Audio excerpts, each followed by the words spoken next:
Very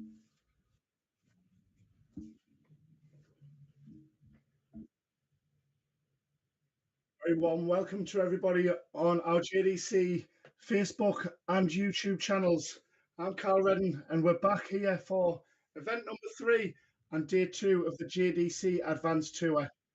Our first match of the day, it's an England-Scotland matchup. Craig Devlin of Scotland taking on Jack Marshall. A power-packed day yesterday, thoroughly enjoyed it. The standard was so high. And here at the JDC Centre of Excellence on Lime Tree Park, there's something special in the air, not just the magic of the FA Cup, the magic of Coventry.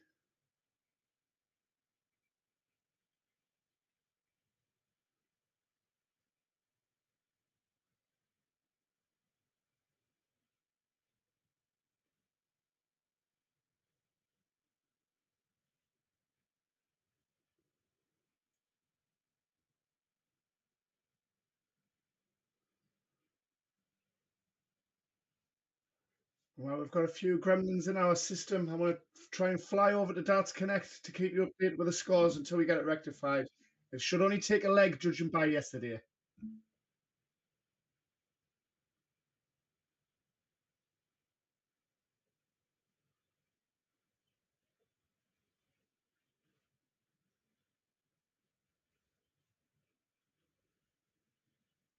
We got a glimpse of Devlin on the stage yesterday against Taylor McGugan. I'd be hoping that the live stream brings better prospects today.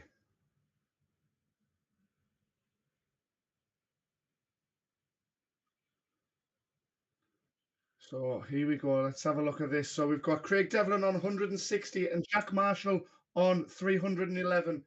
Marshall at the board looking to make inroads in leg number 1.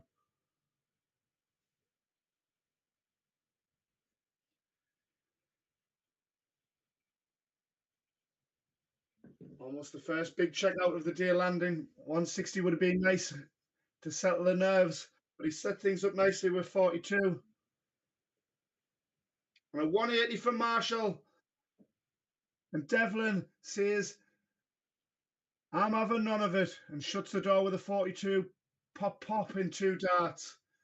Great from both players.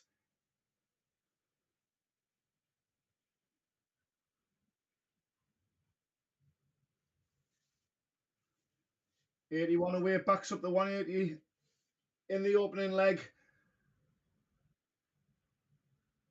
Both players now feeling settled, it looks. Lovely cover shooting again there from Marshall.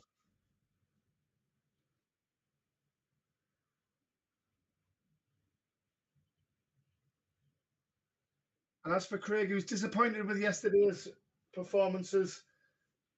2 early exits in the competition.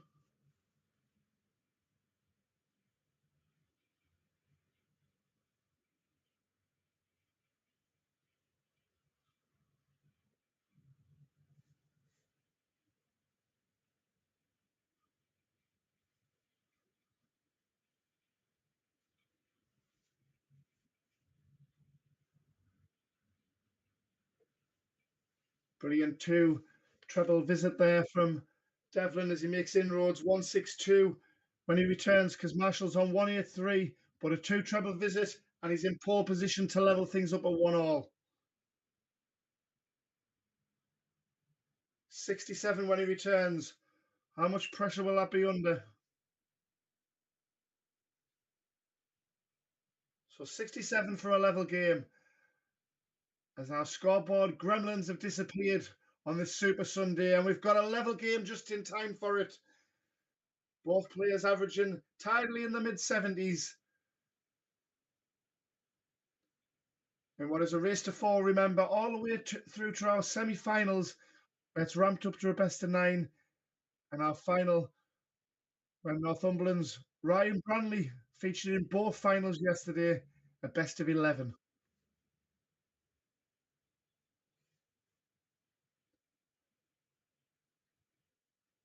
More on yesterday's darting superstars as the day develops from event number 1 and 2, but it's all about the present and getting off the mark in event number 3.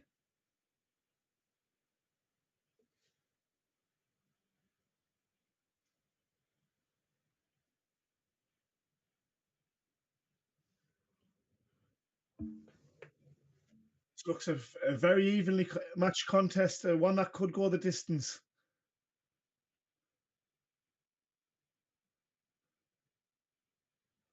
Our tournament organisers are not daft by putting a lot of the closely matched games on our main stream board.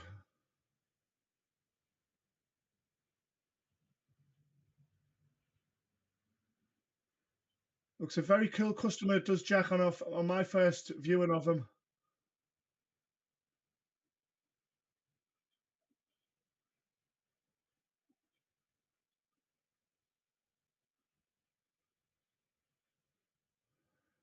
And I heard while the players were warming up that both have the same nicknames with the Devil.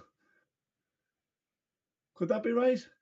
I did see something saying Frosty Jack. I don't know whether he's changed it or whether or not Craig was talking to somebody else.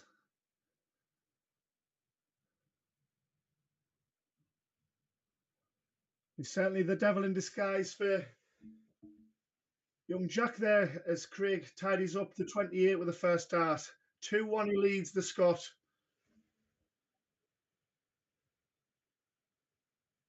And every leg so far going with throw.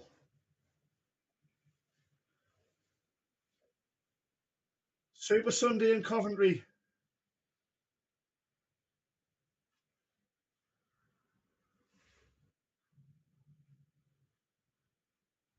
Got players that'll be wanting to back up Saturday's performances with deep runs or wins. And we've got players that'll be looking to put things right from yesterday. The beauty of having 4 tournaments in one weekend. We've got events 3 and 4 all live here, one after the other.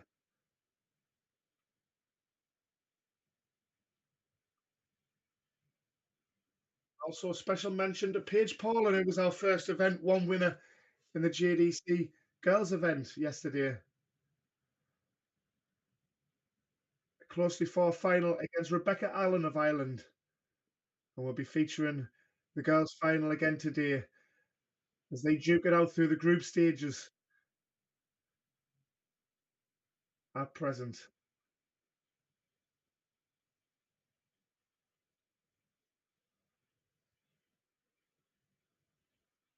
Starting on the 19's route does Jack with a 306. Straight with his first start. And this is an opportunity to break here. Not break, obviously, at this visit, but certainly pounce all over that power score from Jack. Unable to find a treble, though. And Jack is back.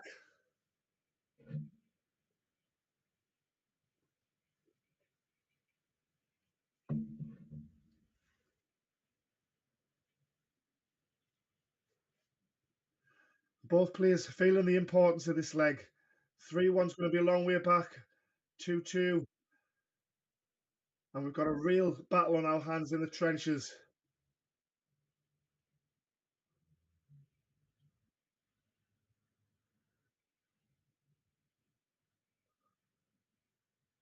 Looking at the stature of Craig, it'll take more than the Hadrian's Wall to stop him popping down to Coventry.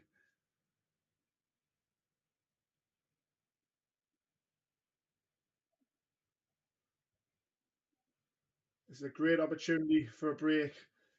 Lovely first start with a treble 20, unable to go from top to bottom of the board with a double 19. Jack was looking to do something similar with a single to double, single to treble, sorry.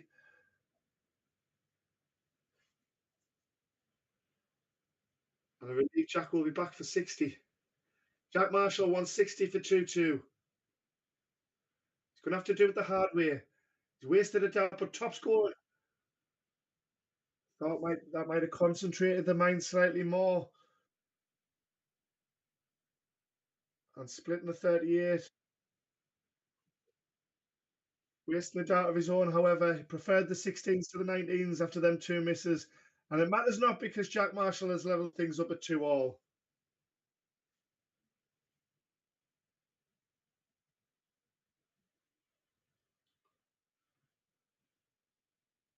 Devlin will be disappointed with that. However, he does have the advantage of throwing the last remaining two of the last remaining three legs should we need it. So he's just got to focus on leg number 5, the old cliche of one leg at a time. But you've got to get that out of your system quick, haven't you? And these youngsters are great at doing just that. The beauty of darts nowadays, the JDC offers so many tournaments. We've got vaults on nearly every night. Super League, County Youth, WDF events. Great cover shooting again there from Marshall. A lovely smooth transition to the 19s.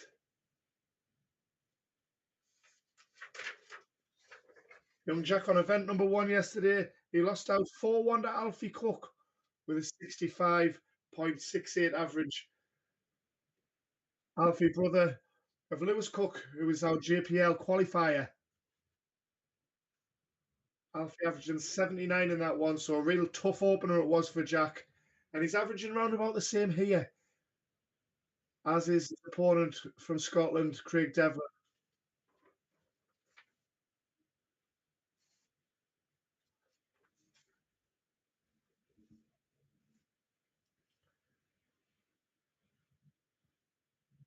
Straight darts, but unable to find the treble, so a potential break on our hands the other direction.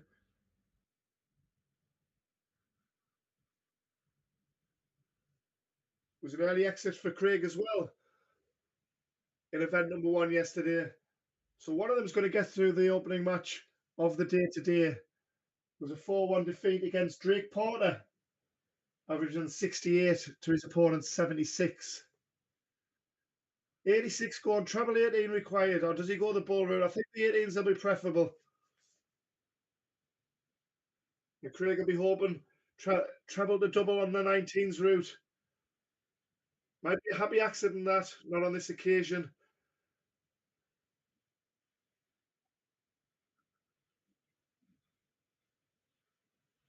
And Marshall 79. Single for tops. And again, he's missed the single. And will it be punished by Craig Devlin, who's on 65? The amount of darts for the leg is stacking up. However, it's a vital leg. The importance of this leg number 5, to go one away from a place in the round of 16. And Devlin tidies it up beautifully.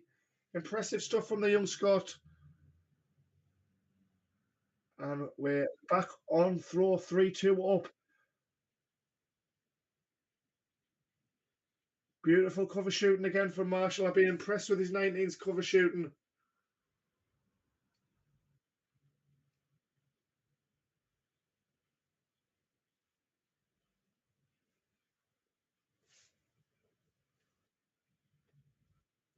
Again, finding the treble 19. Keeping him in this one, you feel, is the treble 19. A very even contest to get things underway on the JDC Advanced Tour event number 3. I'm not going to rabbit on about league standings at this stage. We'll get today out the way, and when we revisit on events 5 and 6, we'll take a closer look. It's a bit like when your football team's top of the league after the first game of the season. Speaking of Coventry, the venue where we're at now, Coventry used to do that all the time, be top after the first game of the season. Back in the glorious 90s, when Gordon Strachan was at the helm, and Steve Grizovic was earning his 50,000th cap. What a netminder he was, by the way. I digress. Back to the action.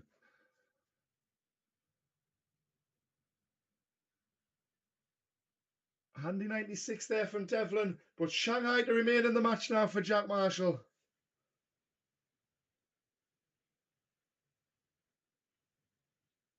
It certainly is in Jack. He wants double top. Oh, almost a beautiful check out to stay in the match. And can Devlin take out 92 to wrap things up? 87 going. Treble 17 will be the popular route. 70 required. And is the 18's been blocked by that 5? It's certainly not. He pins it to leave double 8 when he returns, if he returns, because Marshall's on top. Not really a marker, but an arm stretcher for dart number 2. And we're going the distance in our opener. Best of luck, boys. This has been a very close fought out contest.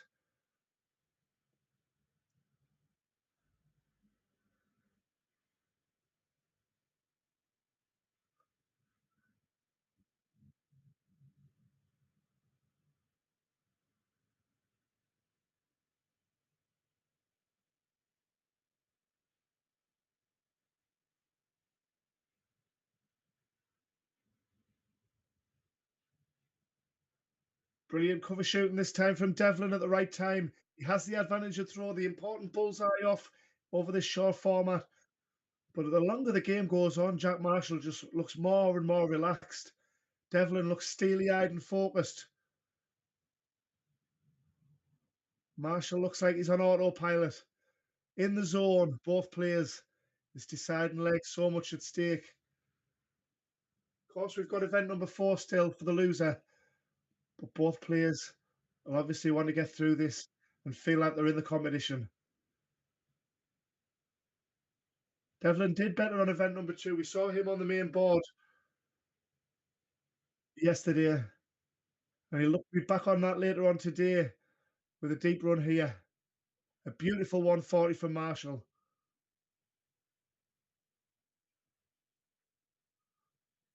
And he's wrestled the advantage away. 175 going, could use his 19's cover shooting once again here.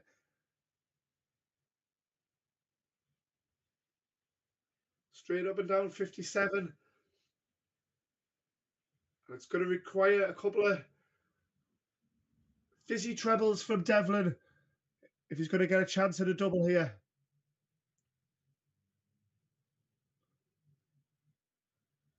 He will get a shot at the big fish to wrap it up in fine style. Can he reel it in?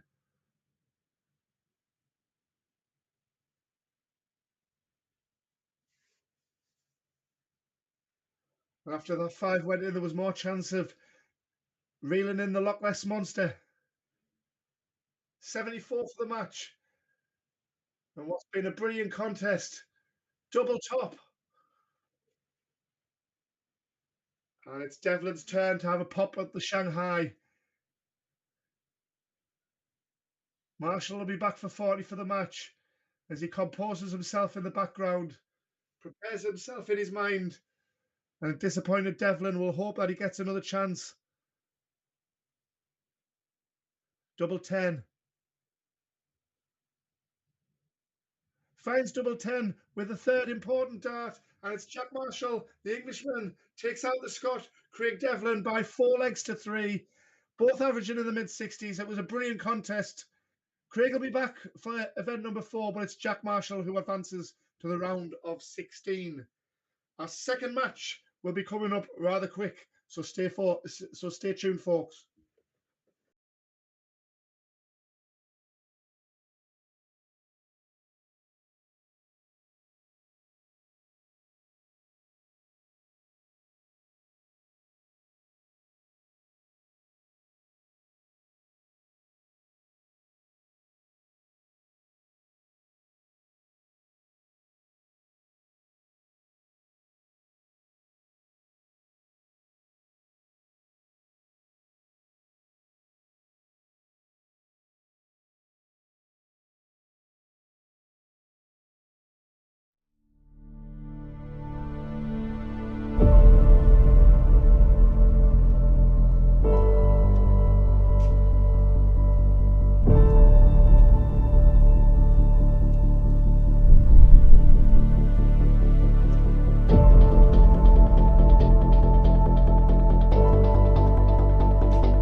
Welcome back, folks. So, our second match of the Super Sunday on the JDC Advanced Tour. And our first look at Kia Baysal, Jack Nankervis, for you JDC groupies that are seen our JPL star in action on Friday night and also in action on our live stream yesterday. So, best of 7 again.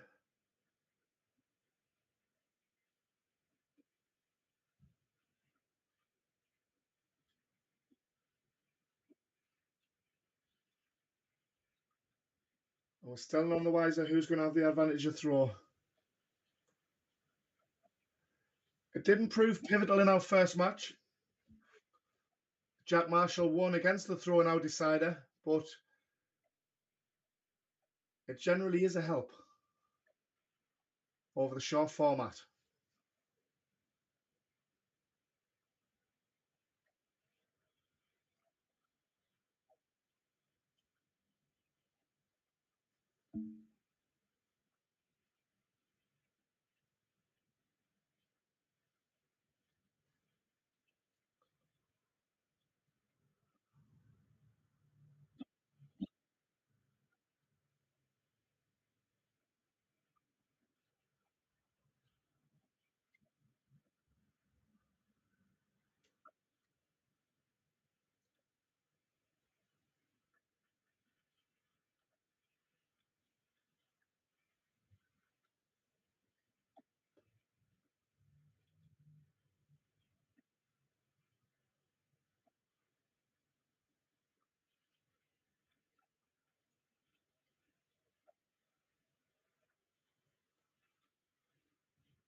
So we're underway, everybody. And it's Kia who has the advantage of throw against the flashy talent from Cornwall, Jack Nankervis. Number 2 in the JDC Advance Order of Merit last year.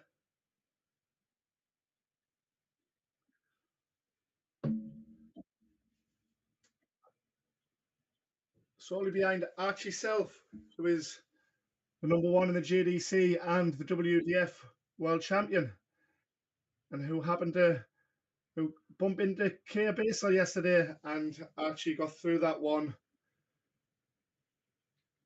by 4 legs to 2. So a decent performance there from Kia against the world champ, averaging 70.62 in the process. And Archie was pottering along nicely on 84 in that match. The standard of the JDC Advanced Tour has been exceptional on what a performance that is there. An 86 takeout.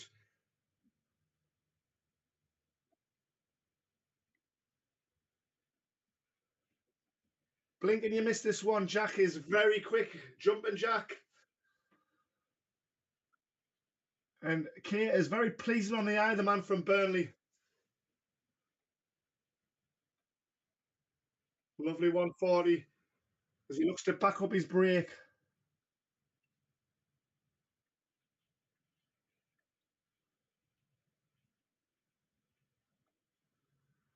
Burnley, a hotbed of darts. I mentioned the Grand Slams that Alan Hodgson puts on at the Botanical Gardens. Many a player travel from Burnley to play in those. A beautiful setup there from Nankervis to leave tops after 12. And hot on his heels is Kia. And he gets the opportunity, 80 after 12, for a 15-dart break back.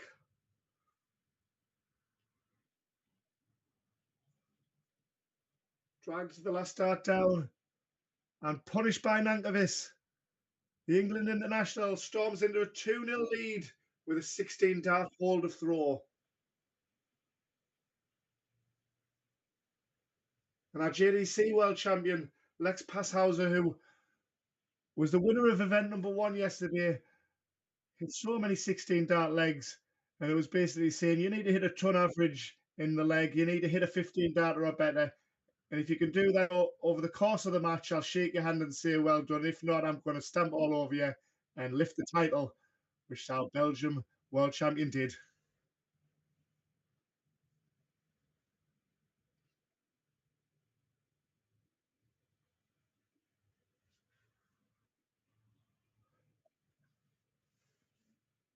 Beautiful on the green bit there from Kia. Both players flirting with the 80 plus average now. And Kia will exceed that now with this visit.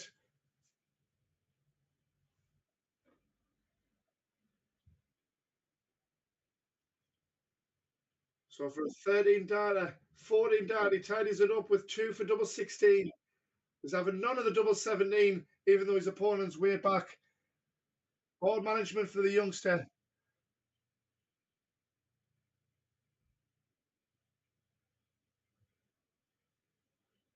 Great attempt on the double 4. A lovely marker.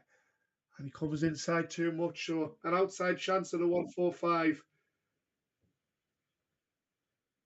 Well, after the first start, it wasn't so much of an outside chance, but unable to find the second treble. A double 2. This is an important one. 3-0 and you feel there's no way back. 2-1. And he's firmly in the match. And that's very unlucky again. Tight on his double 4. Tight on his double 2. And Nankervis twists the wooden spoon in his back. Goes one leg away. And that's for Jack. It was an early exit against Jack Johnson, who was our Super 16 winner on the Milton Keynes stage. Hopefully we'll see a bit of Jack this weekend on the live stream if he progresses through nicely. A fine talent he is.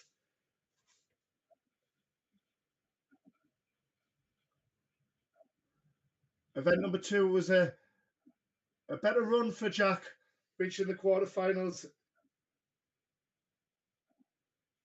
And what a difficult draw he had also. Lovely 140 there from Kia. He beat our Mongolian friend Turgle at a 180 perhaps, as he looks to get the job done with a whitewash. Leave him 1-4-1. First to a double after 12.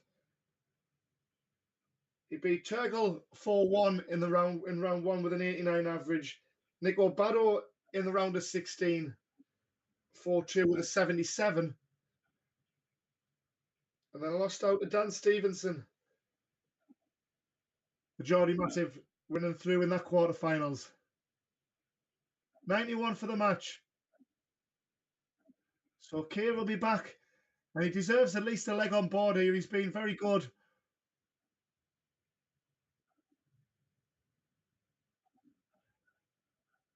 He dragged it down on the 80, and he didn't drag it down far enough on the 60, as Jack Nankervis wraps things up with a 52 checkout, averaging just shy of 80. An impressive performance from Jack. We'll see him later on in the day, no doubt. And as for Keir, a very good performance from himself, and he'll be back for event number 4 later. Game 3 is coming up, folks. Jack Peet is in action, and he is going to be taking on Callum Cordy of Ireland.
Welcome back, everybody.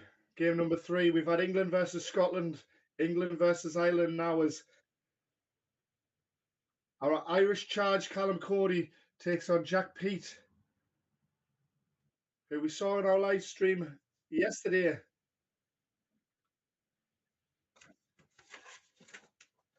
First round of event number 1.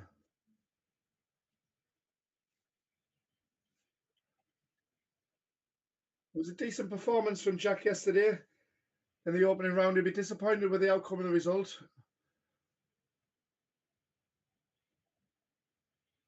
4-1 defeat at the hands of Lee Bradshaw.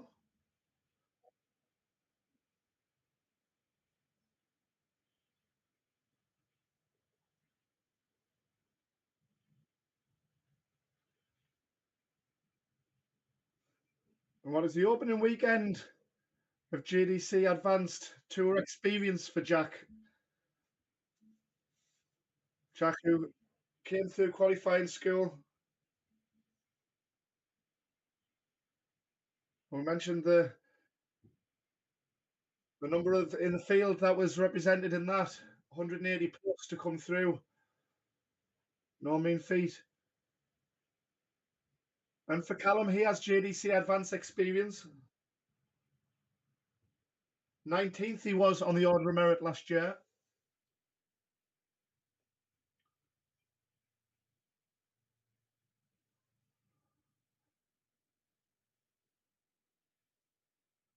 So as all of our youngsters do, signs of progression. He'll have his targets in mind for the year. He'll have his targets in mind for the day and for the weekend. I'm sure we'll be looking for a top 10 finish this year.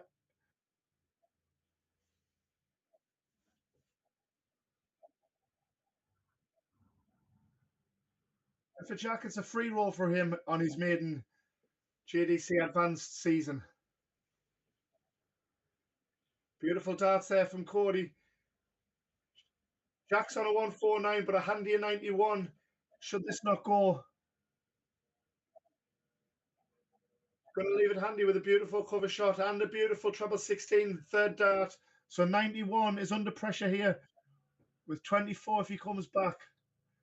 Beautiful dart.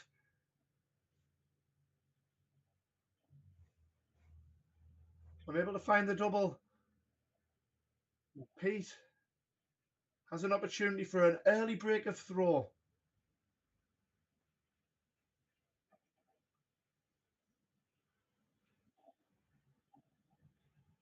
Tidies it up lovely.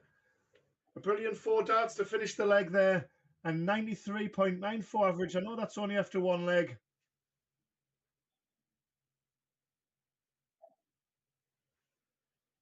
But a brilliant 16 dart break.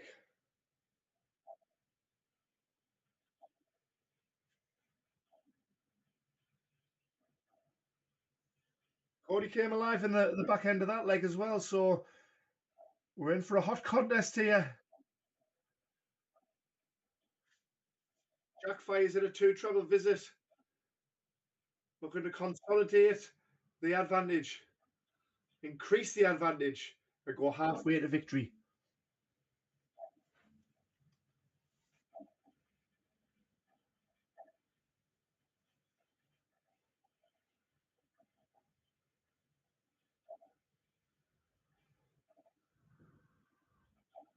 He's the second highest Irishman last year on the order of merit, with Aidan O'Hara, who was 6th in the table.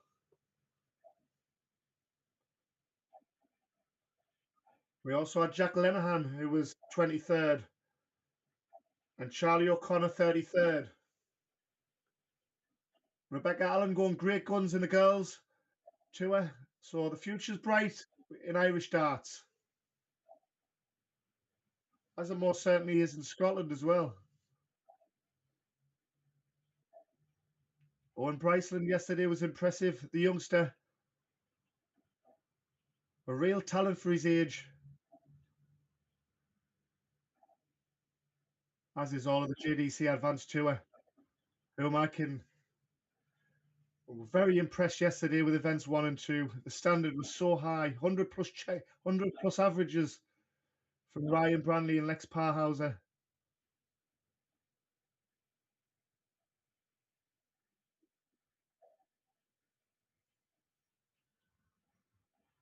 So food for thought there in the background for Callum Cordy is Jack Peet eyes up, double 14 for 2-0.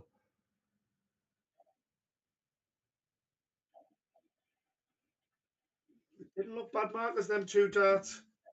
The second one could have been a bit awkward.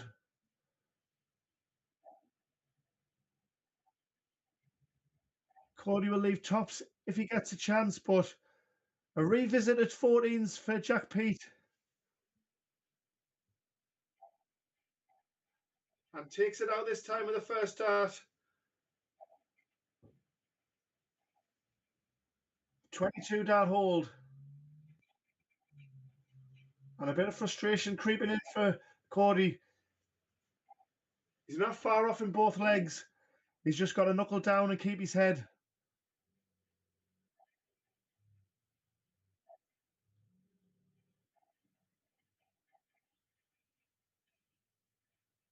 So far, so good. A fine day at the office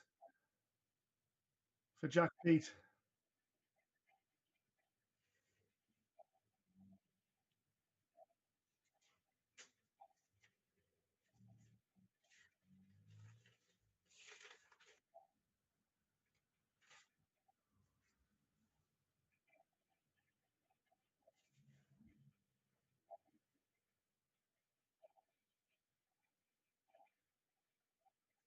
I was inviting the second treble there, but unable to do so as he's straight into the 5. So again, Peet putting the throw under pressure. The young Irishman. Back comes Cordy. Beautiful 180, a timely 180. And you feel like he's got to hold his throw.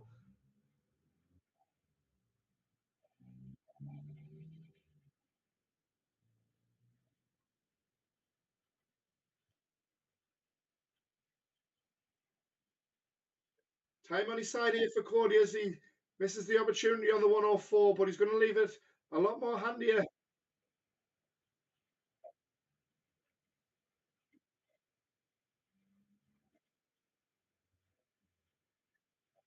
To get on the board and settle the nerves and the frustration.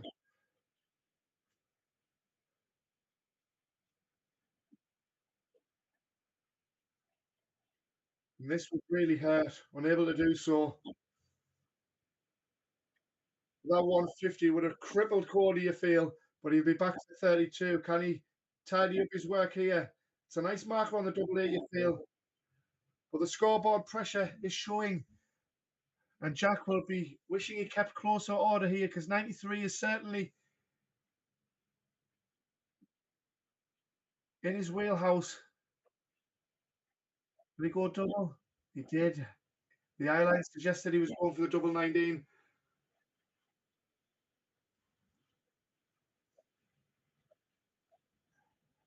And a welcome double eight as Callum Cordy gets on the board. And we've got a match on our hands now. 2-1. Still with the breaker throw from Jack Peet, who's already bettered his performance on the live stream from yesterday, where he lost 4-1 to Lee Bradshaw, getting 2 legs here, but he wants 4. He's hungry for 4 and a place in the round of 16.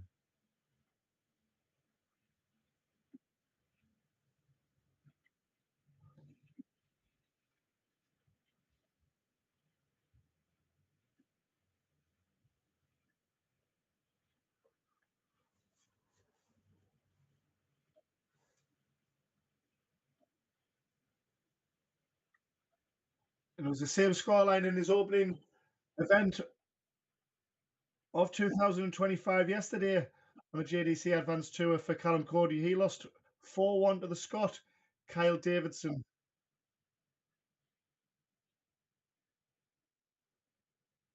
Kelu, we did see on the live stream later on in the day.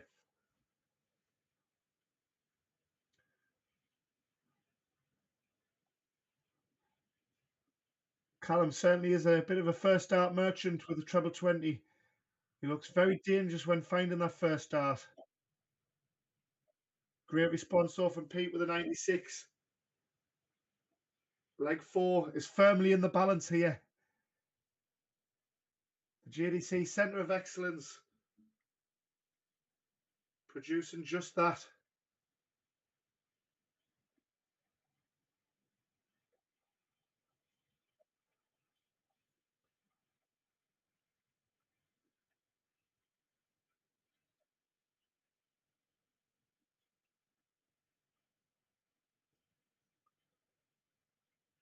The calmer, more composed Jack Peet goes for 70 to go one away.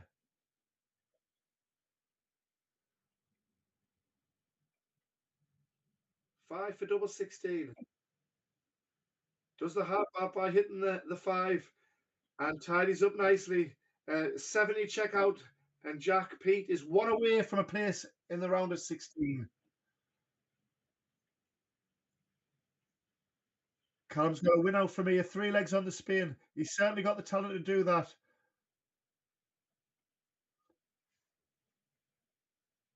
You feel Jack's timing is far greater on the day today. He's hitting the right scores at the right time, and even when he slips in the wrong treble, he tidies it up nicely. A real cool performance.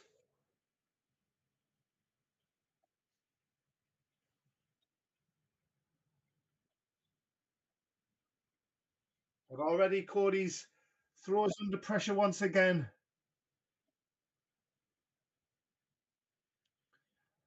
Kind of matching his average from his opening round yesterday, average 65 yesterday, to Kyle Davidson's 77. And the 64 doesn't seem to be good enough here against Jack's 70. I was writing down a few winning and losing averages from players earlier on this morning, and there's a few where the averages do count for nothing at times. He's going to have to find a bit of spark and magic here if he's going to remain competitive in event number 3.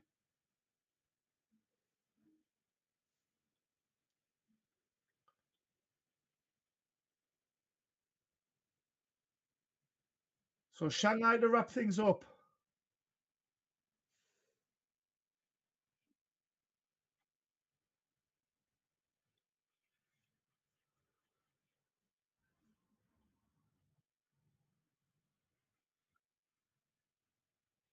And if you can't take it out, ball management and keep things straight, and Peet is doing all the right things, he returns for a 2-dart check out on 60. And that looks like it's sitting up rather awkwardly. And it proved to be the case. A slight shuffle to the left, but you could see it was in his eye line. Oh, and you feel that momentum was going to turn in favour of the Irishman if he was going to take that out, but he's going to rely on misses from Jack here to get through to the second round. Jack Peet, he hit it in the last leg. Again, looks like an awkward lie, but he wraps up the match. A 4-1 victory for Jack Peet over Callum Cordy. A 4-1 reversal from yesterday's opening round on the live stream. Impressive from Jack. And he's in the second round.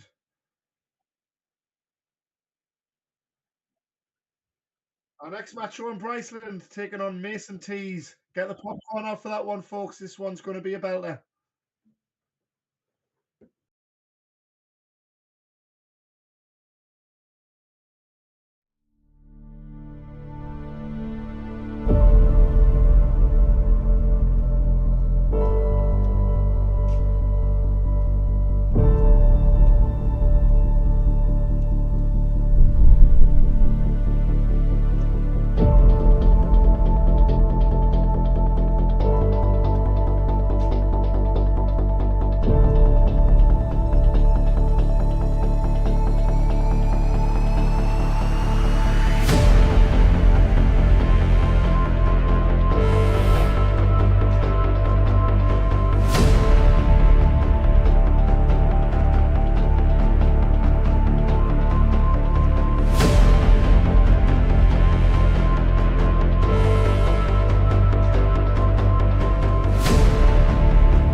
Rapid fire on this Sunday lunchtime. Game number 4 comes thick and fast, and we've got a last 16 encounter. Owen Bryceland, the young Scot, 11 years of age, takes on Mason Tees, who performed admirably yesterday, reaching the final in event number 2. A real quality operator is Mason.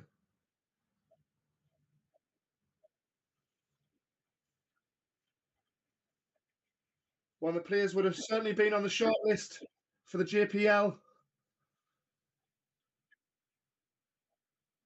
but with limited spaces and unable to qualify, he misses out on the inaugural JPL.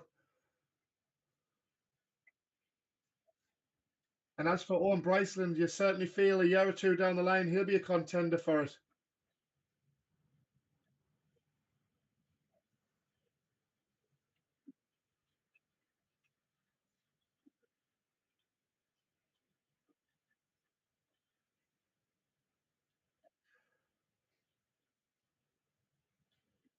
So another England-Scotland affair, and Mason, who hails from Stansted, will be looking to fly high into the quarterfinals.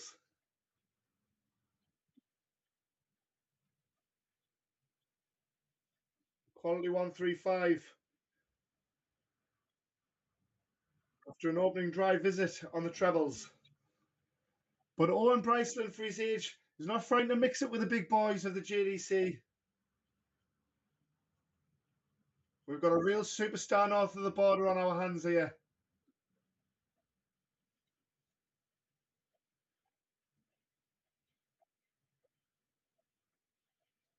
England has Jaden Walker, the 12-year-old sensation, and Owen Bryceland, what a talent he is.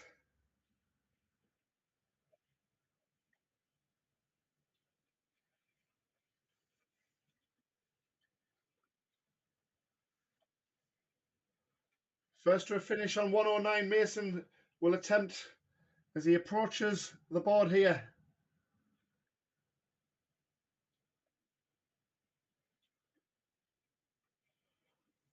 Rush that last one and an opportunity for an early break.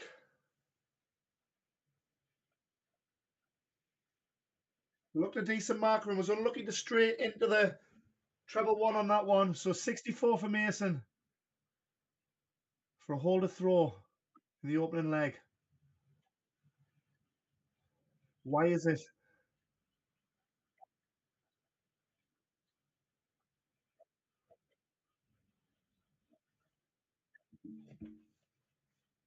Early double pressure from both players. Double 4 lands for Mason and a hold to throw. Again, the averages mean nothing. It's all about getting through the early rounds. Of course, averages are going to come into play in the latter stages. You're going to have to play lights out. And a possible 180 lights out here. Beautiful darts from Mason Tees. A timely 180 as he looks to break early and bully his way into a 2-0 lead.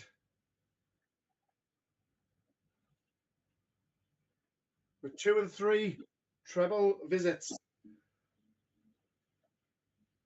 Bryceland responds, but 184 after 6. This is an impressive leg for Mason Tees. We said he was good. Reached the final yesterday. The hotbed with the JDC Advanced Tour.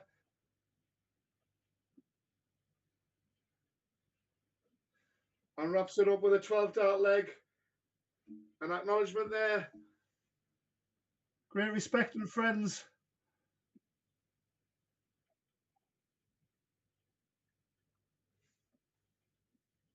A World Open champion with the WDF. He's a major winner.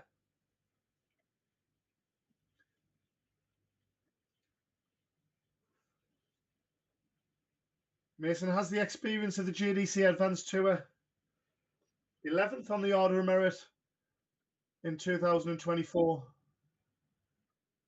Almost a 180 of his own from Bryceland. 236 after 6 starts.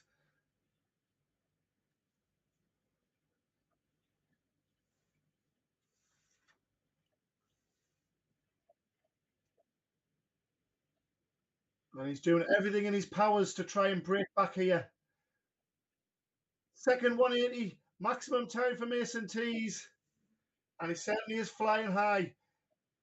A 12 dart leg, followed by 49 after 12 in leg number 3.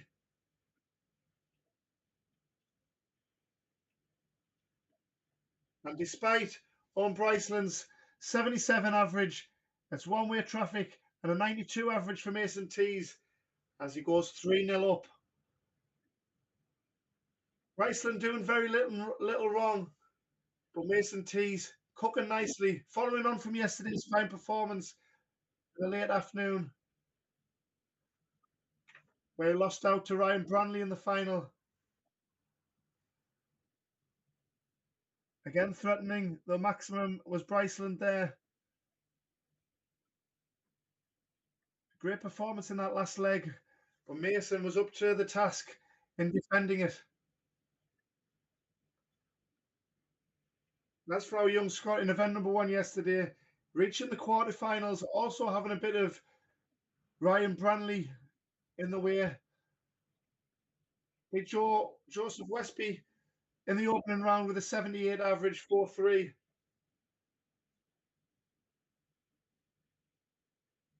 He beat Irishman Jack Courtney 4-2 in the round of 16 that we saw on the live stream, and it was an impressive climax to that, with a double-double to finish on 91 as he went 17, double 17, double top to wrap things up. Shows the class of the youngster.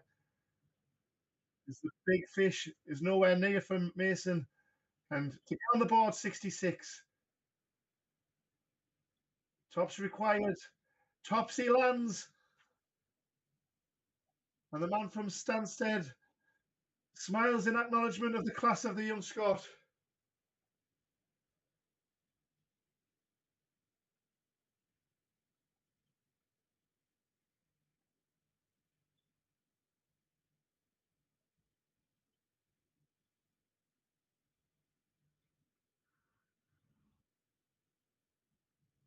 Mason will certainly be one of the front runners come the end of the year for the overall tour. I'd certainly have him in my top 5.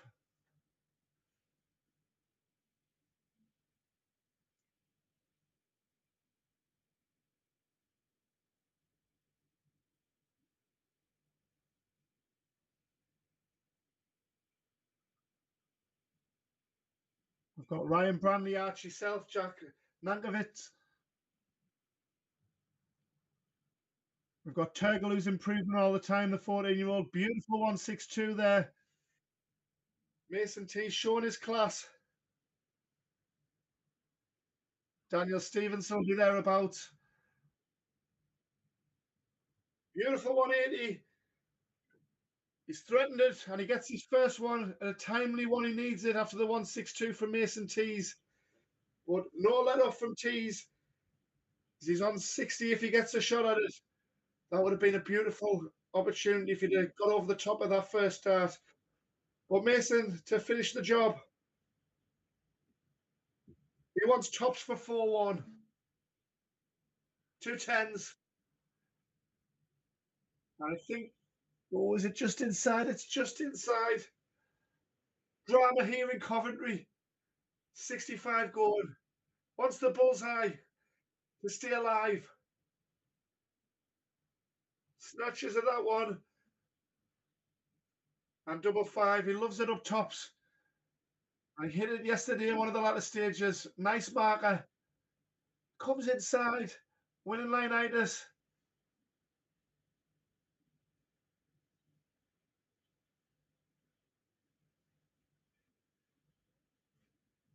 And there it is.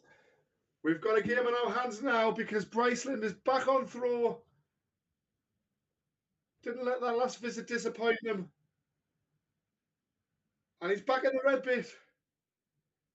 3 140s from Bryceland and a 180 to boot. He's warming up nicely in this contest.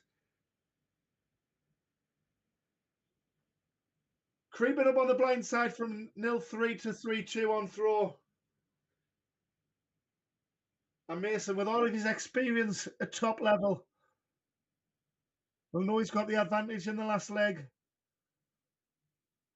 And we mentioned yesterday, it brings you to the question, would you rather be 3-3 with the advantage of throwing the decider, or would you rather be 3-3 knowing that you've came back from 0-3 and have all the momentum?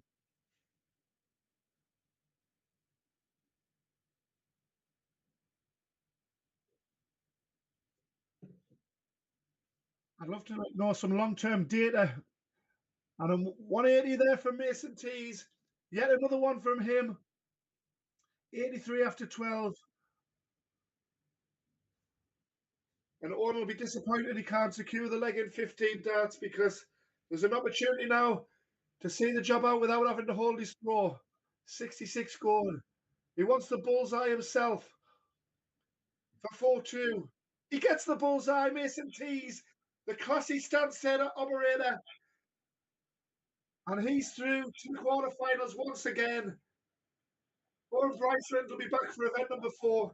He's dangerous to any opponent, but it's Mason Tees who advances through. Ryan Bradley against Archie Self next. What a match in store. Stay with us, folks.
Quarterfinal action on the JDC Advanced Tour, and this has the makings of being an absolute classic. Brownley, event number 2 winner against Archie Self, who topped the Order of Merit in 2024, the WDF World Champion.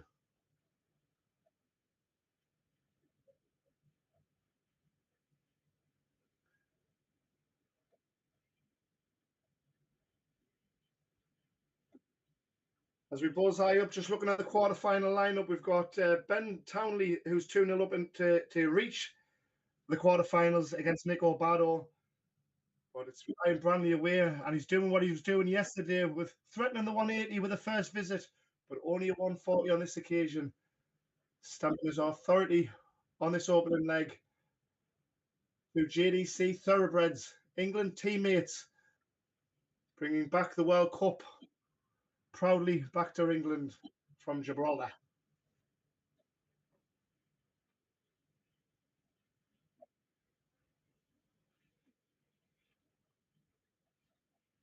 To the fancied runners, not just for the JDC Advanced Tour, but front runners to win the inaugural JPL, which of course we seen on Friday night.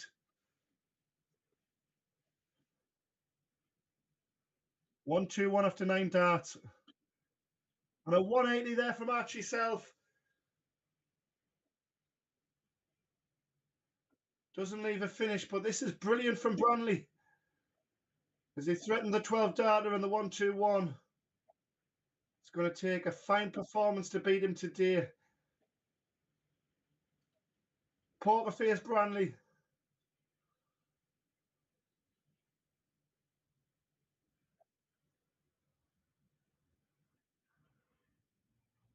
Tidied this up beautifully with 14 darts.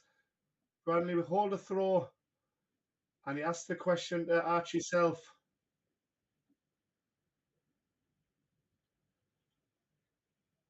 139 away with his own visit. Both players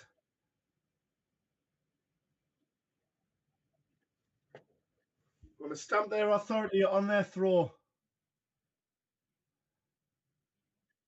Heavy scorers, Archie Self, as you can imagine, a WDF World Champion and a JDC number 1. Will he be number 1 for long? Because Ryan Brownley has other ideas. 2 of the best around, and we've got it all live for you here in Coventry. Almost a second maximum in consecutive legs.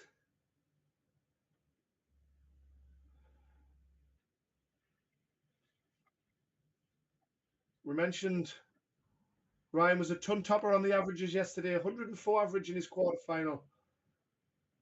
Archie sets up tops nicely. Good board management there with Ryan back on 2-2-2.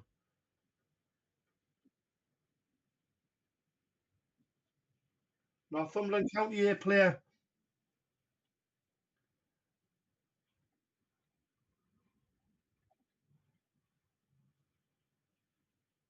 One, 2-2 for an unexpected steal. He wants 7-7. Brilliant this from Brownley.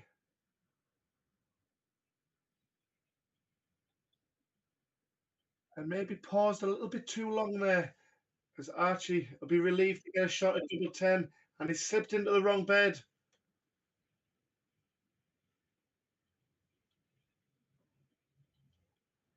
And Brownley, so much at stake. A place in the semi-final of event number 3. And this time, composers, you feel just enough time. Commentators curse, hopefully not, as Brownley eyeballs 2-2.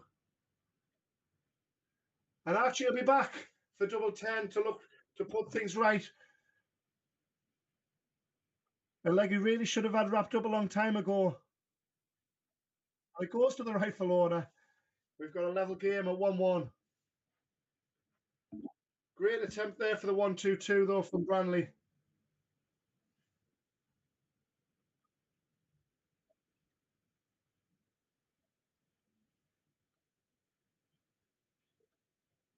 $180 again from Archie Self. His second of the match. Brownley still looking for his first. He might get it here.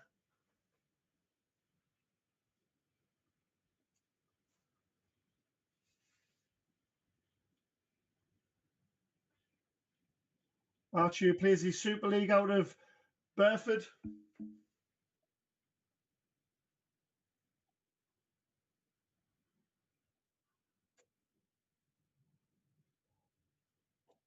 Berkshire County A player. 4-2 he won at the weekend against John Iris. 25.7 average. That's below par for Archie in terms of his usual standards, but a 4-2 win on the county stage is always nice. 164 going for a break. He's got an opportunity. He did have an opportunity. I opened my mouth. 80 going to hold his throw once again. Single for double. Moving up the ladder. Stacking it one above the other. He moves across.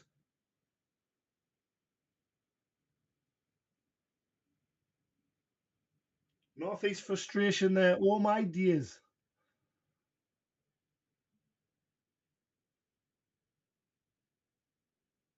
Quality match this. Both averaging in the 90s. And for a third consecutive hold.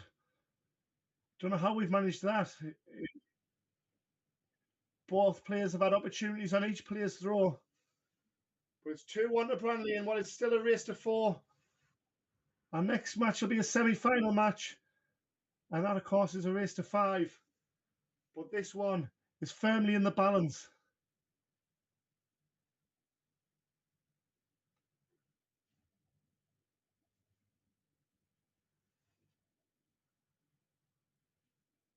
Both players exchanging tons in leg number 4.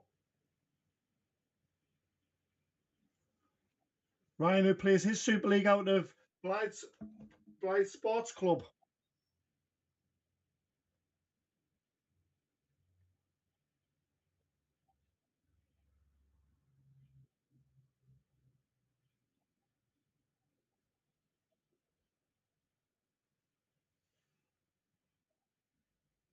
Some talent in the Northeast circuit, as there is in Berkshire.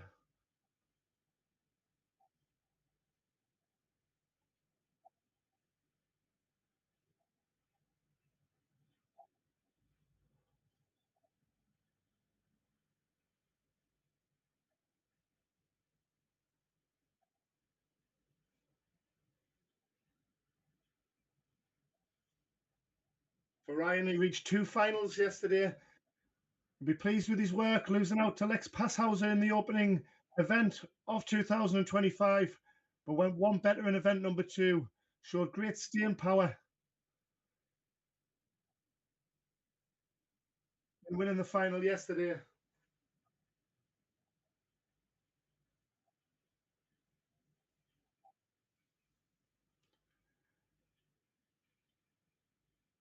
$118 going to go one away. And this would be a nice steal with Archie missing doubles. He wants 18 for tops to go one away. Frustration again from Brownley. 2-ton toppers that's been missed out on. As Archie goes 144 here. The WDF World Champion. JDC number 1.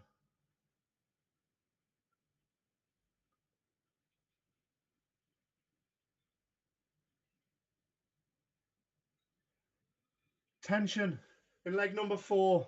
The importance. Ryan Brownley brushes that off with consummate ease. And he has the advantage to wrap things up here 4-1. And a bit like the opening match of event number 1 for Ryan, when he's playing somebody who he knows well. He played Daniel Stevenson in the round of 32 yesterday. It was a 4-2 victory. And sometimes it's difficult when you respect your opponent so much as he does with Dan and he does with Archie here. But he's getting the job done. 3-1. Archie's had some difficult draws. It's not an easy draw in the JDC Advanced Tour, but Archie has had some real tough opponents that have played lights out on him. Third maximum from Archie as he looks to stay in this one. Class act. Back comes Brownley. Still waiting for his first maximum, but he won't matter one bit with a 3-1 scoreline. Brilliant from Archie. His first to have finished 91 after 9.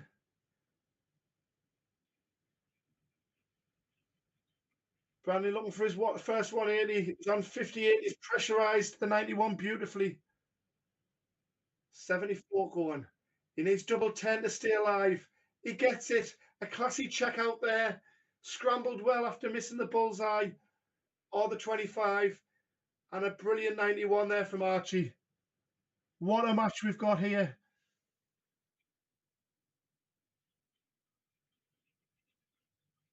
And a 140 to kickstart, leg number 6. What a performance so far from both guys. Exchanging 140s. England internationals. They're going to take some beating for sure at the next World Cup as well.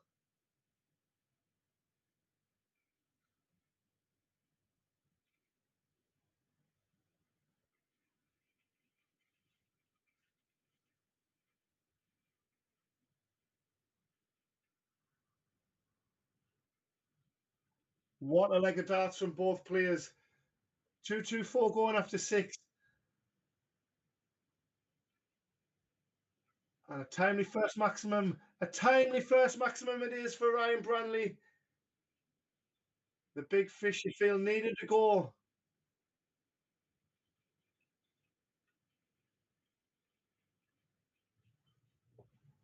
Archie reached the quarterfinals of event number 2, losing out to Lex Passhauser.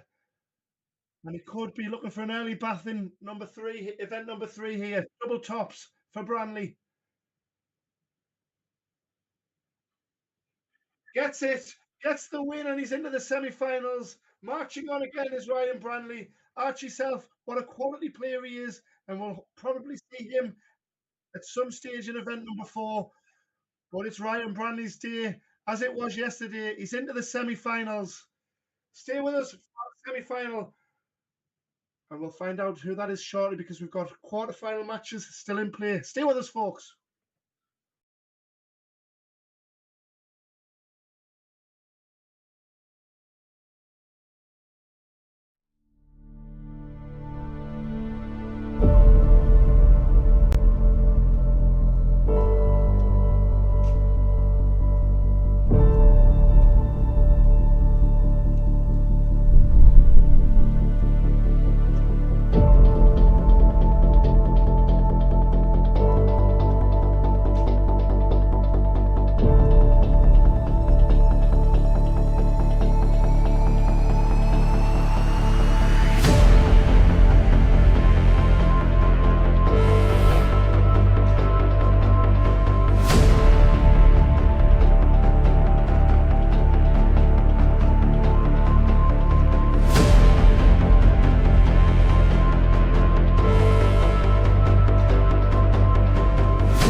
Welcome back, after everybody.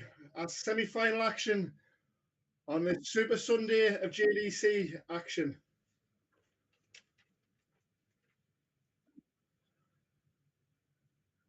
A best of 9 leg shootout to see who gets the final. It will be a first final for both of these players, whoever wins on the opening weekend of the JDC Advanced Tour. Both reaching their best efforts of 2025.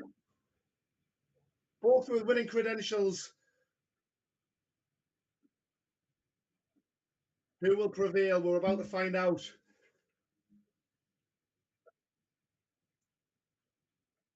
A slight delay in getting our semi-final underway as Ben Townley was duking things out in the last quarter-final, but we're caught up.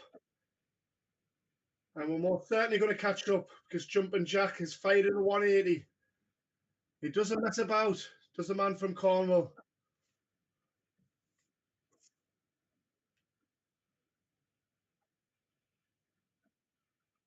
Doesn't mess about at all. 66 in a matter of seconds. A 15-dart hole to throw.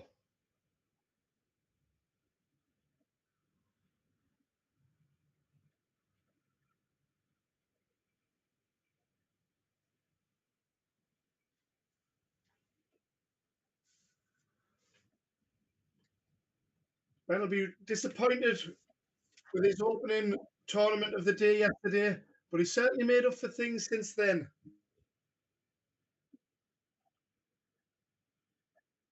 Missed out on the 9-darter on event number 2. Very unlucky on the double 12 to do that. That was off camera, unfortunately. Great to see one this weekend all over the course of the season. I'm sure we'll have many pops at it. Wow, top JDC Advanced stars.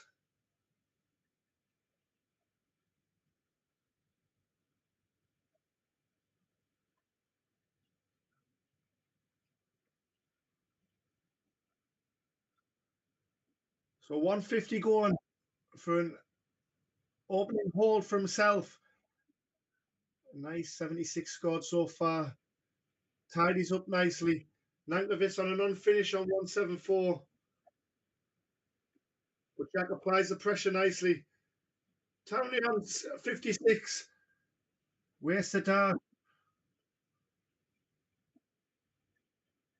And he gives Jack a chance at the 78. Rapid fire once again. Huge talent is Jack. Double 3, chasing it.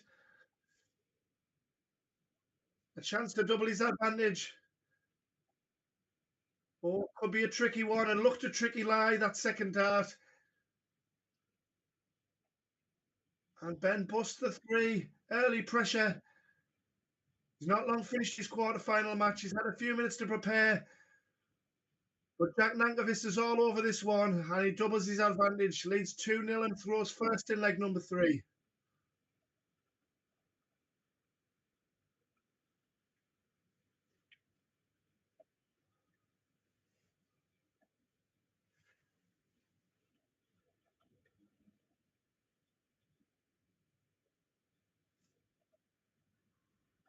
Lovely 140 from Nankervis.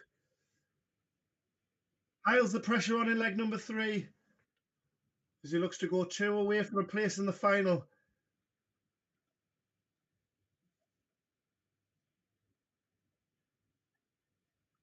I like to think he's playing catch-up because we've already got our finalist from the other semi-final.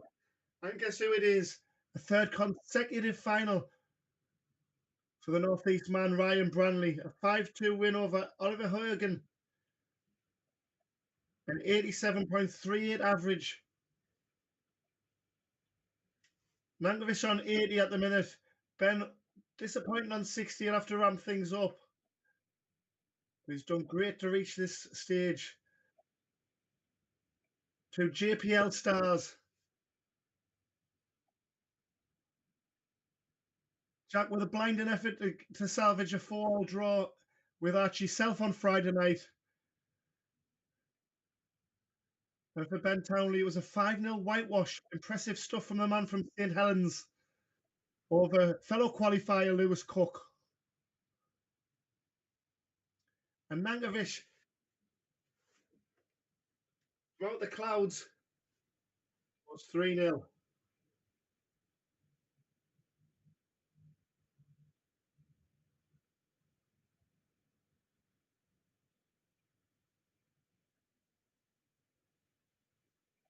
Huge talent from Cornwall.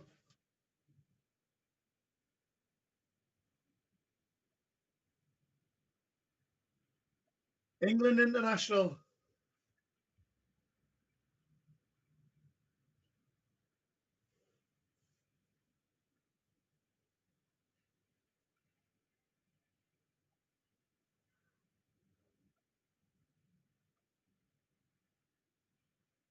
As we mentioned, Ben was playing catch up in the last quarter final action and he beat Jack Courtney 4-1 with a 78 average and an impressive 76 average, a 4-3 victory over Nico Bado in the quarterfinals. And Nico in the opening round had taken out JDC world champion Lex Parhauser, who's been feeling under the weather this weekend. 180 Pouseer Townley. He gets it. Beautiful darts from the man from St Helens. He's a real class act.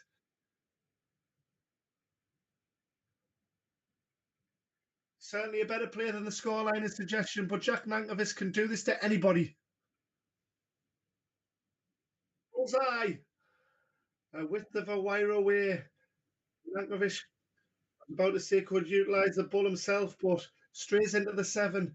And Townley's back for 25 to get on the board and feel his way into this semi-final. Double 4 required.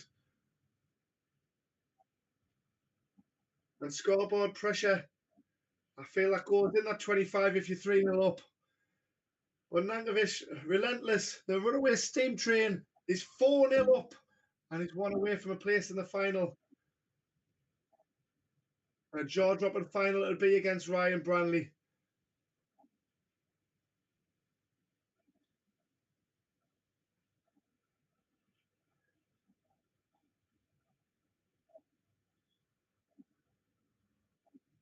Great performance from Oliver Hagan, who reached the semi-final.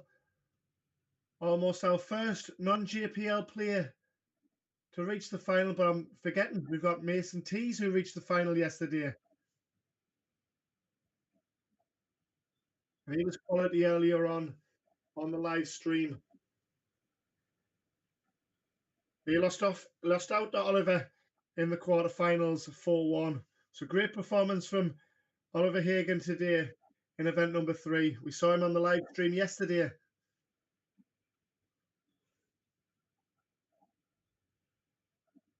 Strength and depth of the JDC Advanced Tour. A professional turn from Nankervis is first to finish 1-3-2 after 12. Townley way back and the whitewashers on the cards. Will it be in style? It won't be, but he'll set it up for tops. He'll be looking to leave at least the big fish here. At least the big fish. A 180 perhaps. Beautiful second 180 for Ben Townley as he looks to stay alive. But Nankervis shuts the door firmly in his face. And the Cornwall County A player is into the final to take on Ryan Brownley, which shall be up shortly. We've got the girls' final as well later on in the day. Paige Paulin won that event yesterday, but it's Brownley against Nankervis coming up. Stay with us for event number 3, final, coming right up.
Welcome back to the action, folks.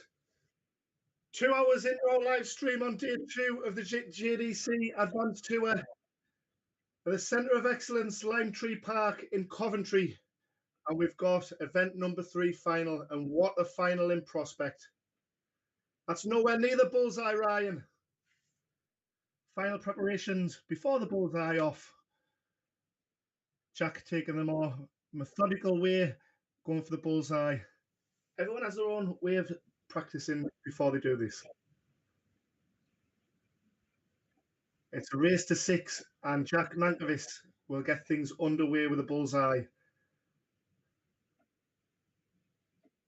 And what an explosive final we're in store for.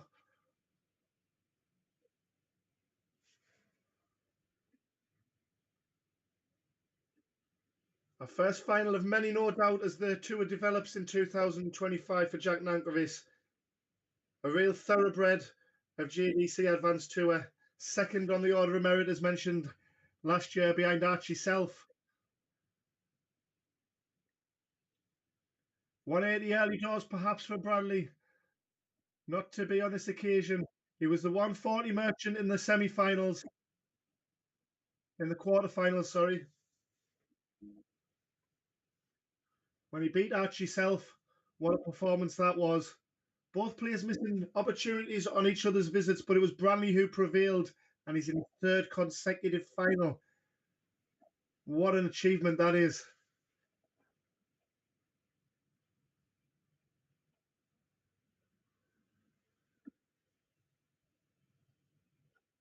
He's going to have so much confidence going into the development tour, which is a couple of weeks away. Winning breeds confidence, and both players familiar with the winning term.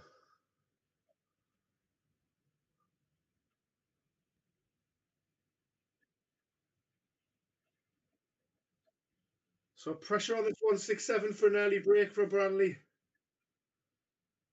He sits on tops after 15 darts. Jack scrambling back on 71. To settle the early nerves in the final, he wants double 5.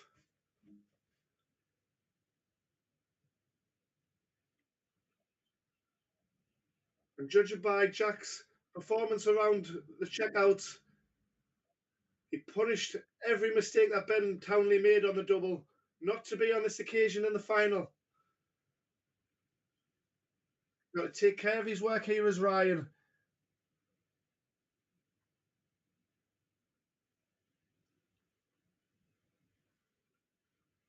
And a beautiful double 2 take. 21 darts, it matters not. He's ahead in the final.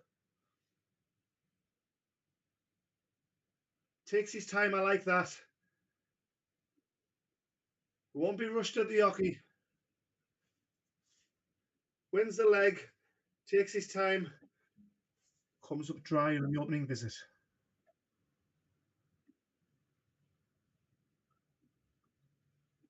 Relentless scorer is Jack Nankervis. And then combination checkouts go like it did in the 5-0 whitewash of Ben Townley. Not many people lay claim to be able to whitewash Ben. It sets himself up nicely for this final.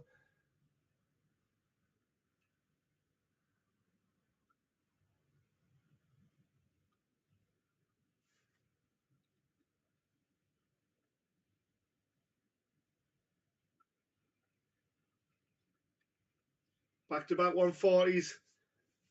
We've got a real game on our hands. Can we say our first 180? We can. Ryan Brownley secures that. That's 26 after 12.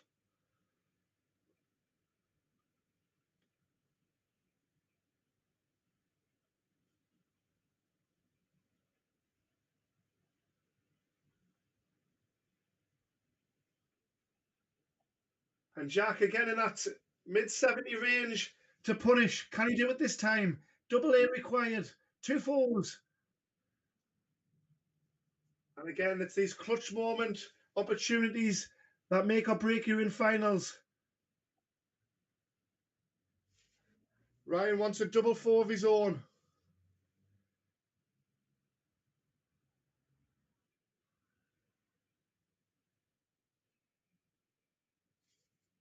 Feeling the pressure as both. But Jack, the way his dart slide will be handy for double two. He wants the mad house. So much at stake in event number 3 final on the JDC Advanced Tour. Look how much it means to both.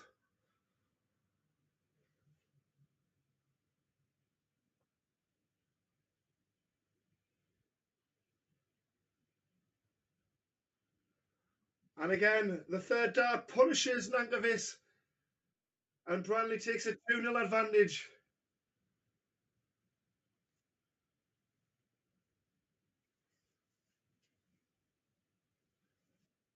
Ryan, who reached the final of event number 1, losing out to the JDC World Champion Lex Pouseer. And Pouseer reached the semi-finals of event number 2, so he's been thereabouts. He's been poorly today and went out to Nico Barrow in the first round. But with a fine display on his maiden performance in beating Ryan Brownley.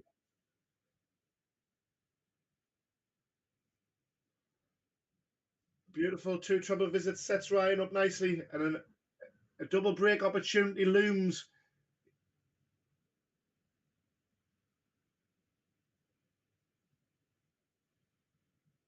Unable to punish, and a chance now for Jack to set himself up for his first leg on the board. He's had opportunities in both legs. He's got to start taking them chances soon. And the quality of him, I'm sure he'll keep this competitive.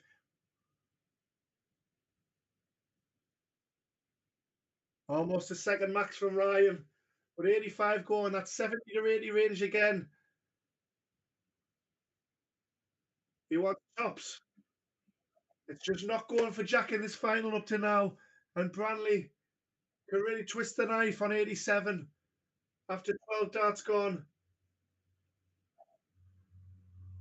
He wants double 12. He gets double 12, and it's 3-0 to Ryan Brownley. The Blythe Spartan is 3-0 and halfway to victory, and a back-to-back tour titles. And what impressed me was the way he started off his legs yesterday, and he's done so again with a brilliant 180. He did that so many times yesterday en route to the title. Opened up with a 180. And Pouseer, for example, was firing in 177s back at him.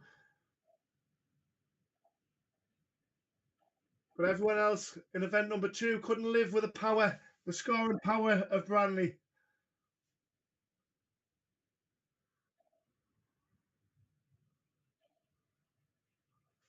Professional ton. Looking at the scoreboard there, he's on a finish after 9. And beautiful darts there from Nankervis, and his first maximum of the final. Keeps leg number 4 competitive. And forces the error from Brownley.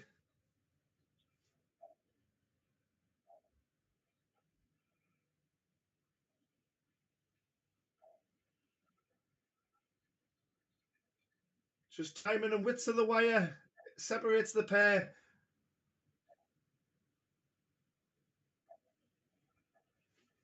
Sets it up beautiful, does Ryan, if he gets the shot. But the 1-2-1 has been done before from Nankervis on the JPL.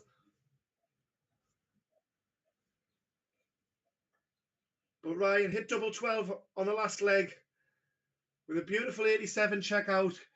He's got 3 in hand here, double 6 required. 4-0 the advantage.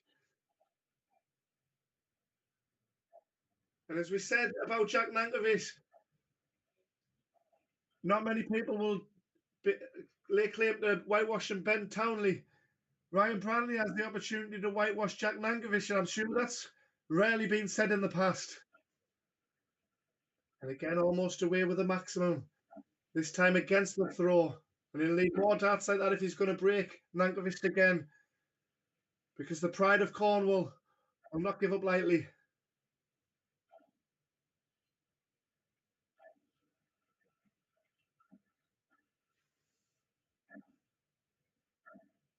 We mentioned Ryan Brownley's Super League team the Blythe Sports Club.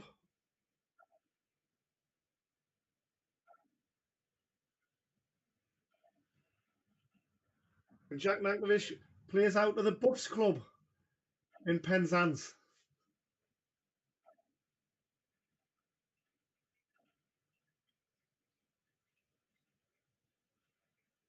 It's too cold to have a Buff Club in the northeast for me and Ryan.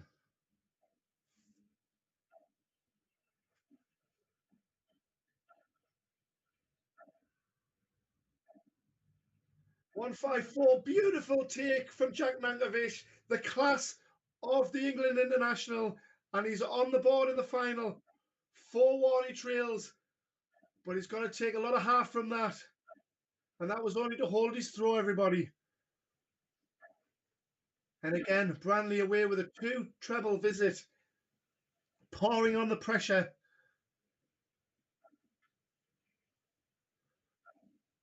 Nonchalantly dismissing the 154. Back-to-back 140s, 2-2-1 after 6.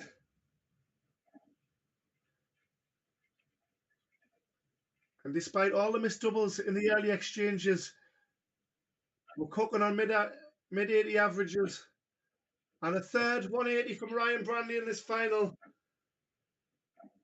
41 after 9, a potential 11 dart leg looms.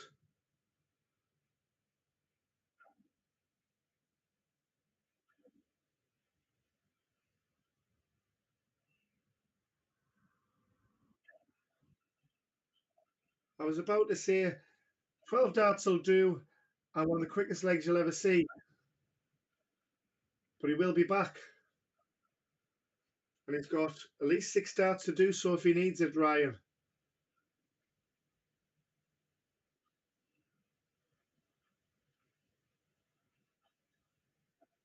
A determined look. Psychs himself up, has a word with himself, and takes out double 8. He's 5-1 to the good, and he's on the hill in the final for back-to-back JDC Advanced Tour titles. Our number 1 player on the opening weekend, and he's proven so once again. Event 4 coming up straight after this, folks, so don't go away.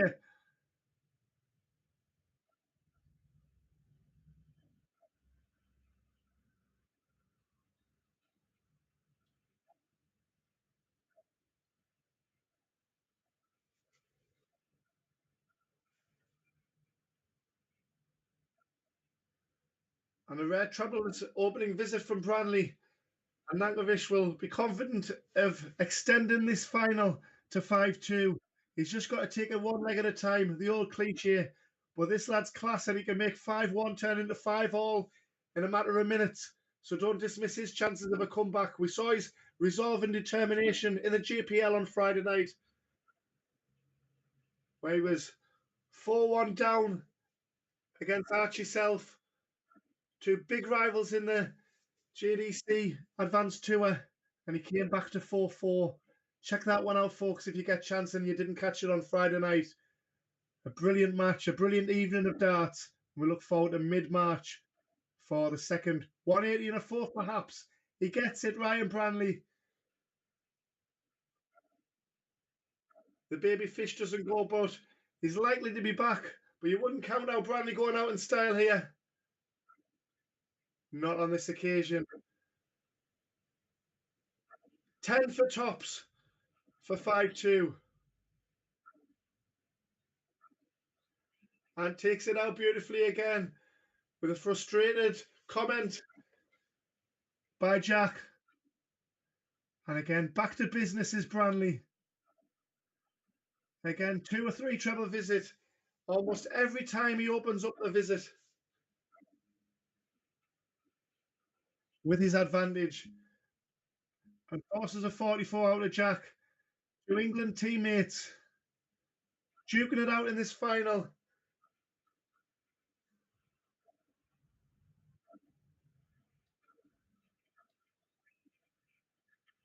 Jack will most certainly be back for event number 4, regardless of the outcome. And it's business as usual for Ryan Brownley, who look to make 4 finals in a row. I'm not sure if that's been done before.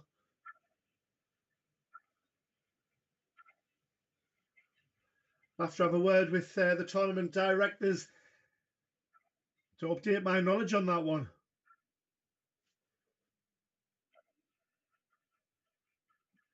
But again, a 93, a treble visit, professional visit from Brownley. 74 for the title.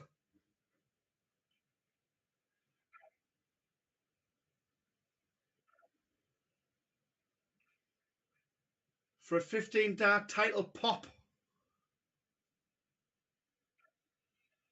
Not on this occasion, but he will be back with Jack being back on 187. And Jack will be back. 2 fours for the title.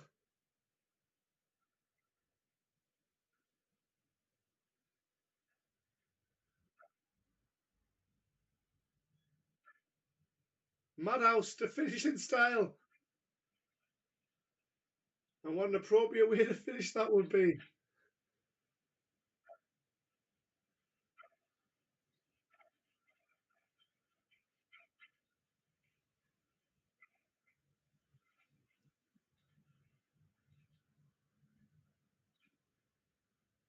Double one for the title. He's busted. And Nankervis breathes light into the 36. And he takes it out first out. He says, thank you very much. And it's 5-3 and he has the advantage in leg number 9. And he's punishing them missed doubles. A 140 away from Jack himself. How will Brownley respond? He responds with a class 2 treble visit of his own. You wouldn't expect nothing else. What a final we've now got on our hands. We said he was capable of a comeback.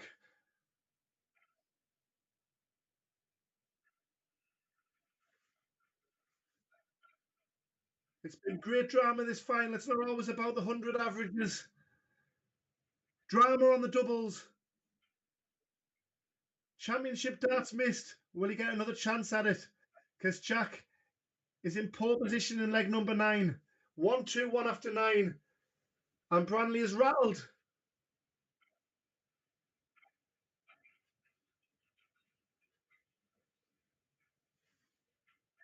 Tops after 12.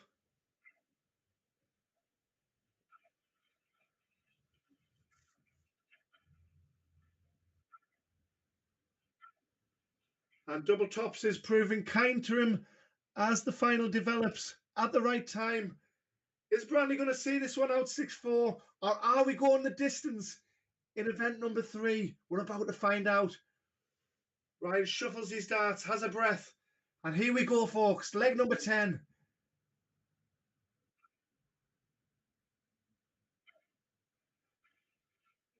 $95, a 2 treble visit, but not the treble he required. Still a nice start though from Ryan. As Jack Nankervis keeps him honest with a 96. What a final. Superb from Ryan. Almost a 4th maximum, but a 140 will do. You feel it's going to take a 15 dart from Jack to break here. And hope for the best. But Brownley wipes his feet slightly. Opens the door for Jack. Event number 3 finale. A fitting final. 2 quality England internationals in action. Both champions in their own right. Brownley, the Luke Littler legacy champion in Gibraltar.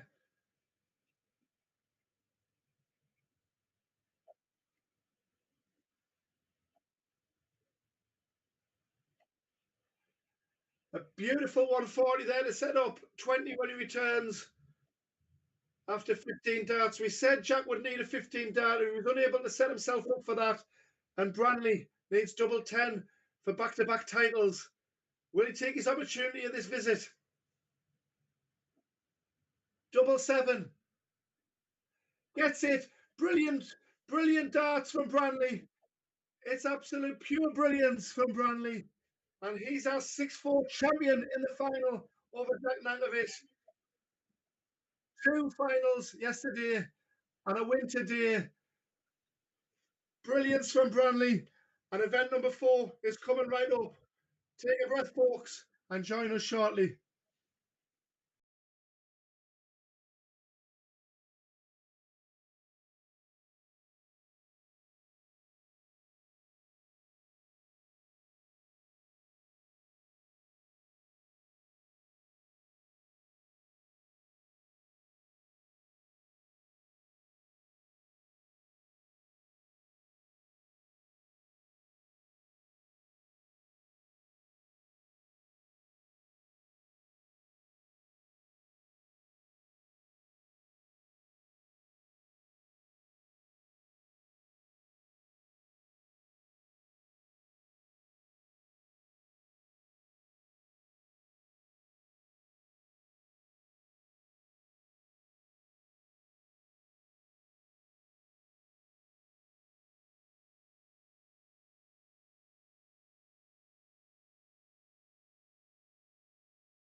Welcome back, everybody. So our first look today at Turgle from Mongolia, who is featured on the live stream. And we also saw a bit of Lee Bradshaw yesterday as well in the early rounds. So we're back to best of 7 of event number 4 with window-wiped Ryan Bradley, who was successful again on the JDC Advanced Tour with event number 3 win. And we go again in event number 4. 32 players, all with aspirations of lifting the title.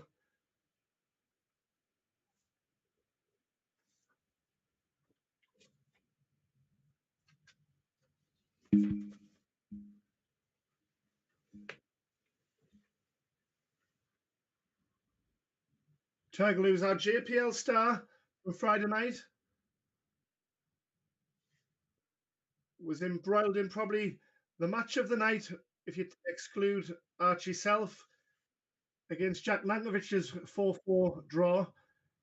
He lost out to the JDC World Champion Lex Passhauser 5-2 in that one, but he missed the dart for 3-1, and that proved crucial as Lex pounced all over it.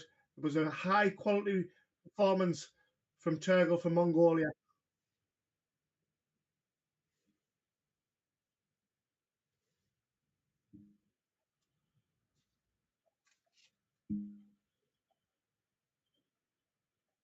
The opening leg of event number 4.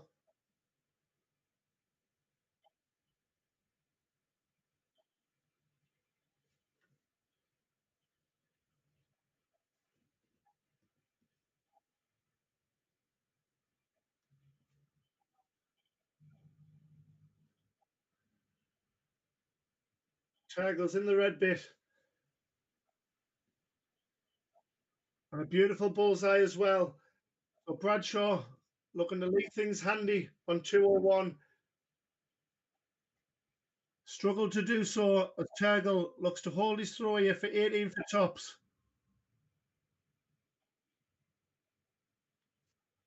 He'll be back with his opponent on 179.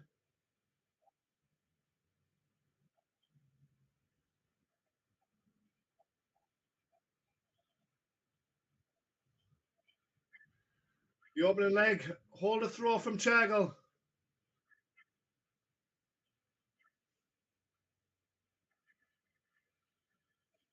Again, Lee won't panic. He's got the throw in the starts. It's just about doing the right things at the right time in the early exchanges.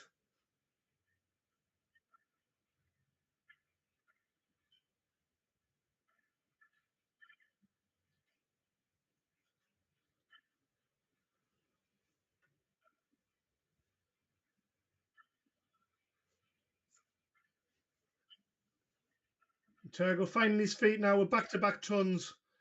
A real classy operator is the 14-year-old.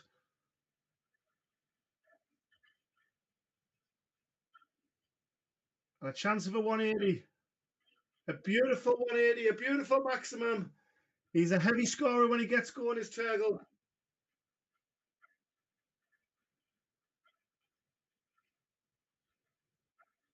That's going to take a big performance to beat him in event number 4.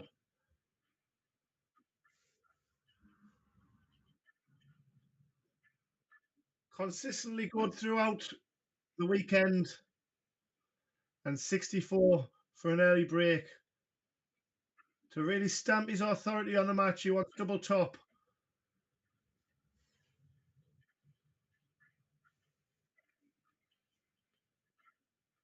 2 treble 19s was what he was looking for double 18. So Turgle will be back for tops.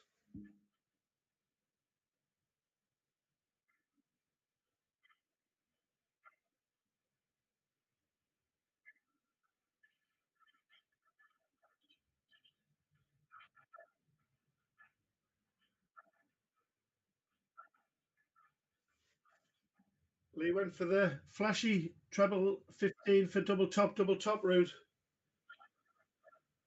2 lovely markers.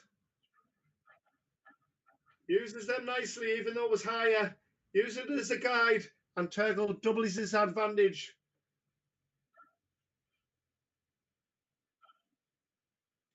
Both players exited event number 3 at the round of 16 stage.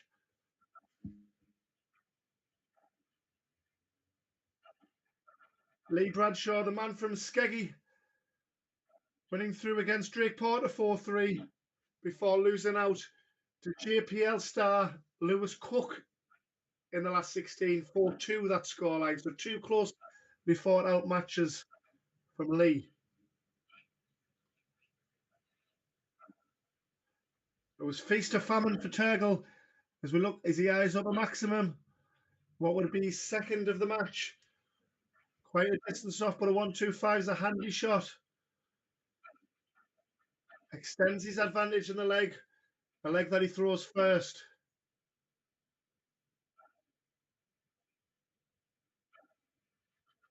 And a 2-treble visit again, backs up that 1-2-5. 60 after 12.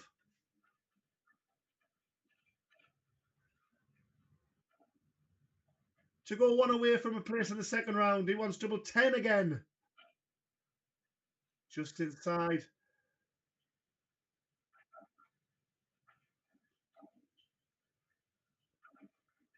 Lee Bradshaw had a 77 average yesterday on the live stream in the early rounds.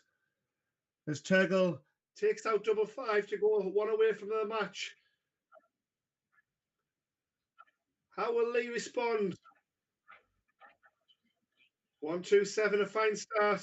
As he digs in well, the man from Skeggy. Skegness Youth Academy darts with the JDC. One of the fine academies around the country that the JDC has to offer.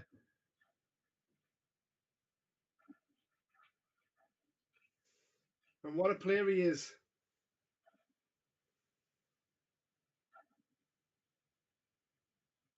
Feast of famine, as mentioned, for Turgle in event number 3. He beat Lee Howard 4-1. 180 scored from Bradshaw.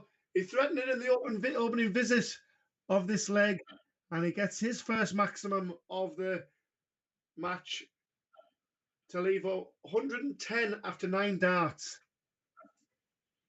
Treble 18 for double 18. It's Turgle's turn to be way back.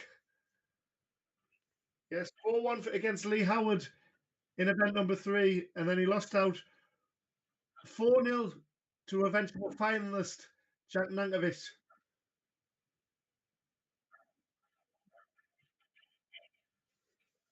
Time on his side, but double 5 is going to be tricky when he returns, and how much pressure is it going to be under?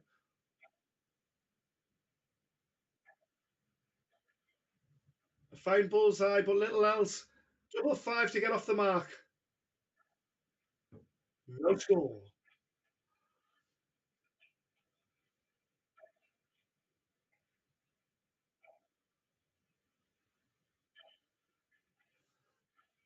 So double 5 again.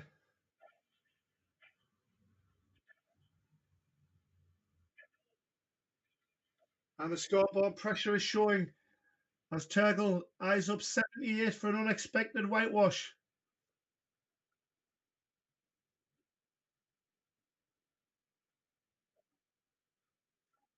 The bullseye was a mile away, and Lee will be back.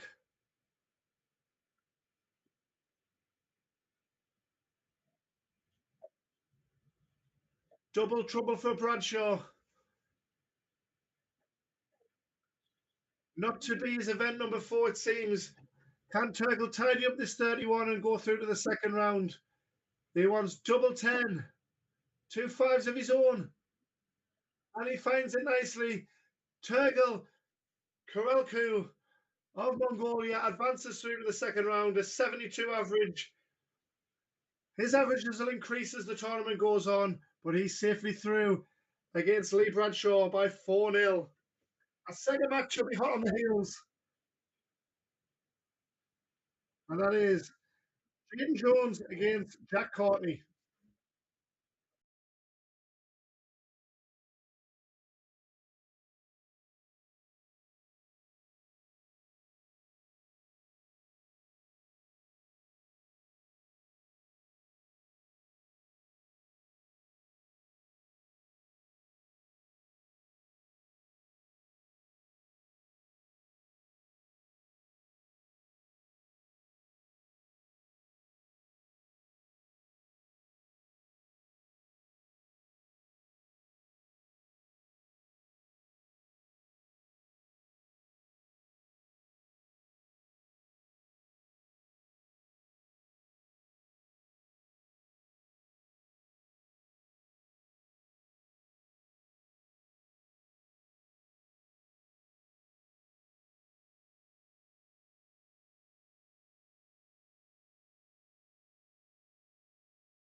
Welcome back, folks.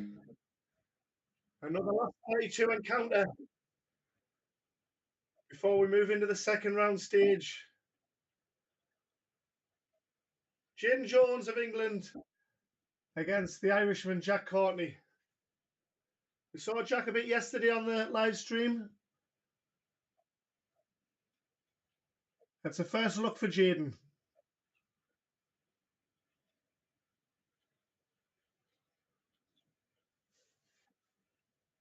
As they go for the all-important bullseye in what is still a race to 4. JDC Advanced Tour, event number 4. What a weekend it's been.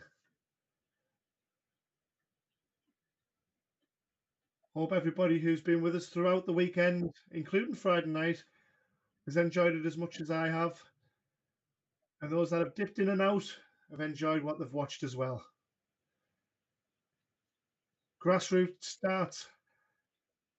The best youngsters on the planet.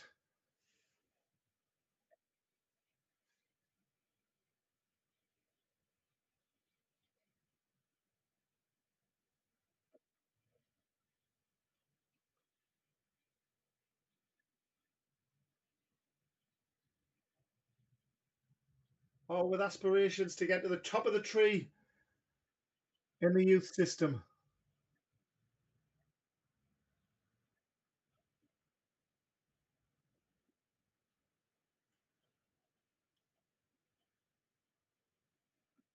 Who will blink first in this bullseye off?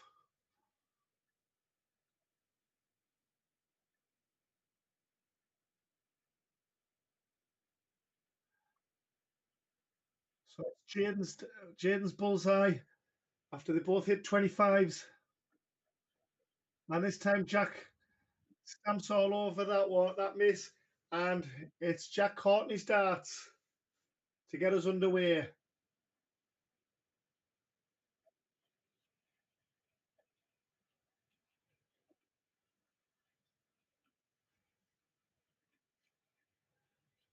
And despite all them visits to the board for the bullseye, Jaden has pretty much taken away the advantage of Jack with that 140 and the 30 scored by Jack. However, a great response from Jack with a 134. We've got a lively start.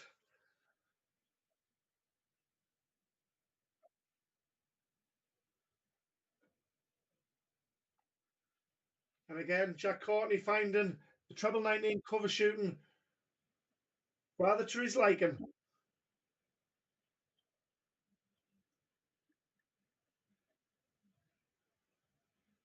9 darts gone, 222 going.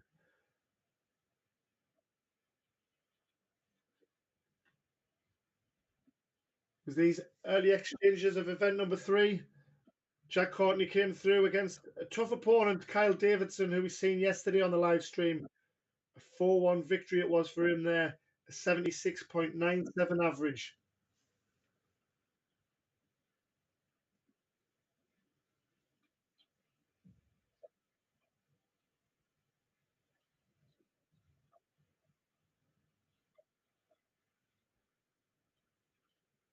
So 70 scored and a chance for an early break if Courtney can't pick out this 138.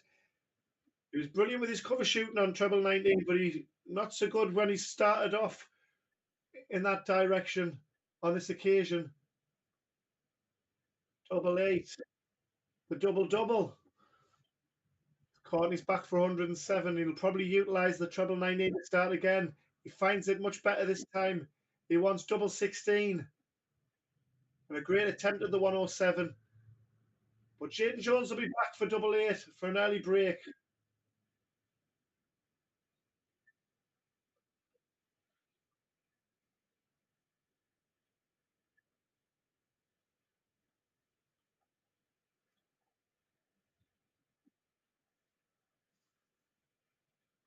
As his break opportunity's gone, because Courtney's in for double 8 and he takes it out first start. You often see that. Players that miss so many opportunities. And the play comes down slowly and takes it out first start. It's only a hold to throw for Courtney, but he'll be pleased to get off the mark.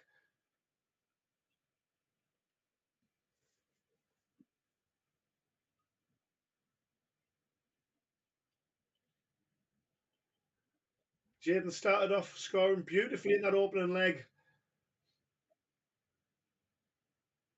He's got to put that to the back of his mind or out of his mind because there's still so much to play for in the first round of the JDC Advanced Tour, event number 4.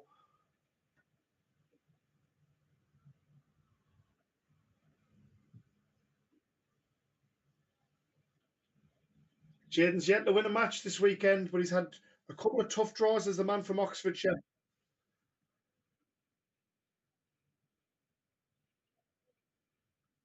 He's had a couple of whitewashes against 2 thoroughbreds of the JDC. Event number 1, he lost 4-0 to Lex Passhauser, our JDC world champion. And then today, in event number 3, he's lost out to Archie Self by the same scoreline.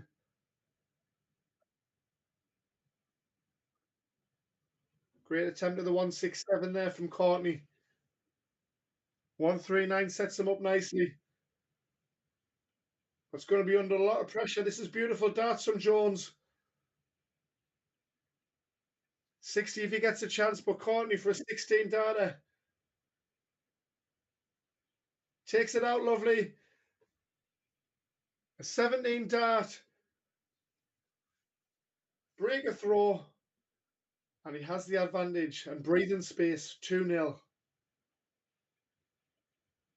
Throwing first in leg number 3.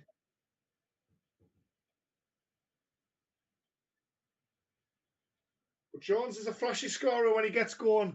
He's not out of this one by no means.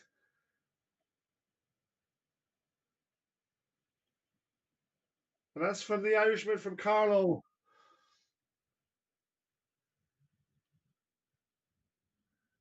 He generally cooks along nicely around the mid 70 to early 80 range. So Jones is going to have to throw you think in excess of 80, 85 if he's going to get back in this one.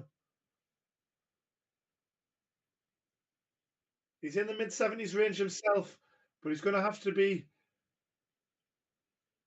tidy on his doubles if he gets a chance. Because Courtney not letting up at all.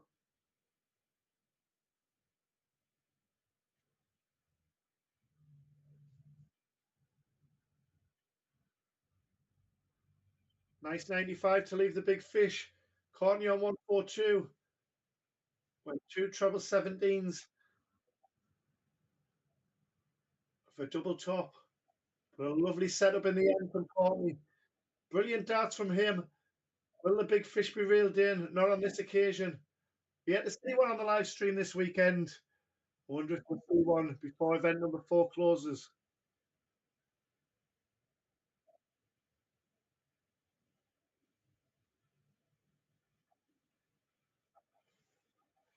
Tight darts on the double. And a long shot from Jones.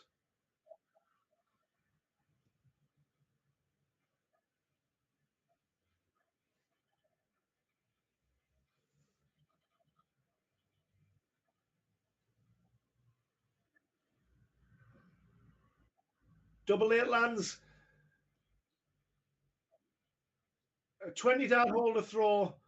And he's 1 away from a place in the second round.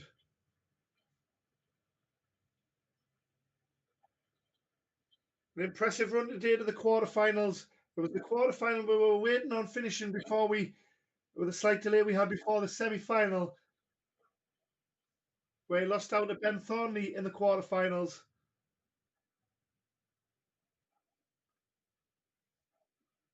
But as mentioned, he beat Carl Davison 4-1 in the opening round, and then beat Peet by the same scoreline 4-1 before losing out to a man from St Helens in the quarterfinals.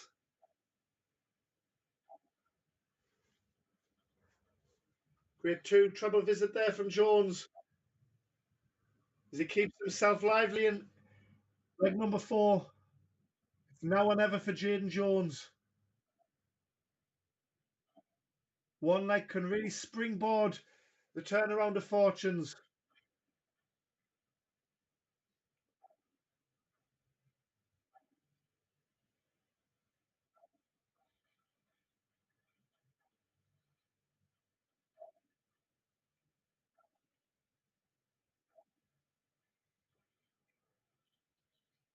yesterday in the opening event, we saw Jack on the live stream where he lost out to Owen Bryceland. And we mentioned the classy finish 177, fantastic to leave double 10 to set up match darts. And Owen Bryceland hit the 91 with a double on the 17s and tops. But double 10 for the match for Courtney. And he takes it out first start. Pretty much an 80 average for him. And Jaden Jones, unlucky with a few early missed doubles. He'll rue them misses. Closes out his weekend. Jack Courtney is through to the second round. Our second round match. Nico Barrow taking on Mason Tees. This one will be a quality affair. So stay with us for that one, folks.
So we're still in the first round here, folks. The last 32 match. Mason Tees against Nico Barrow. The draw gods have not been kind to either of these because this would grace any semi-final or final.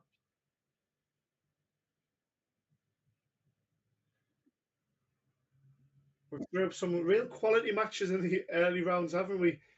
Not to mention Ryan Bradley and Daniel Stevenson yesterday.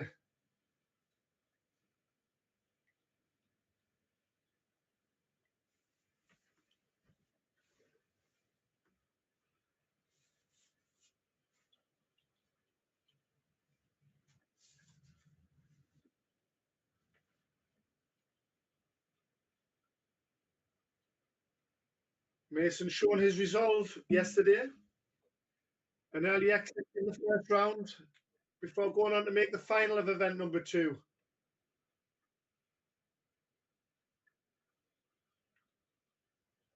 Great head on the young shoulders.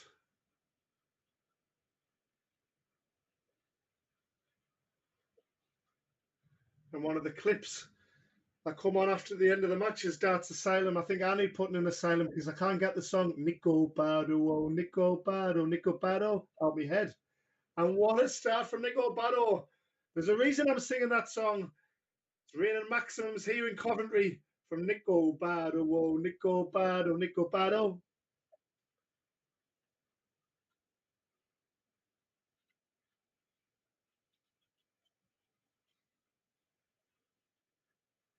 He's taken on the World Open champion, Mason Tees, the WDF system. Class act, as we saw yesterday, and we've seen already today in event number 3.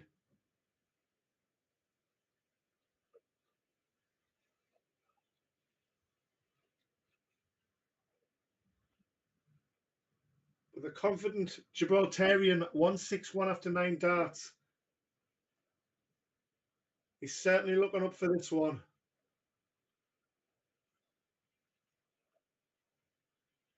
He's got Mason Tees looking flustered, and we rarely see that.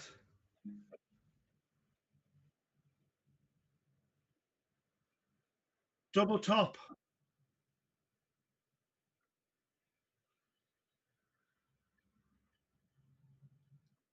Time on his side with his opponent back on 307. But after such a good scoring leg, they want to get the job done and move nicely on to leg number 2. Just to let Mason know that all functions of his game is operating at a high standard.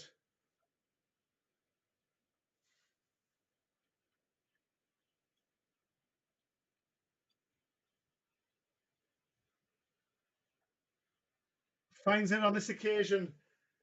And a 19 dart holder throw there from Nico Bado.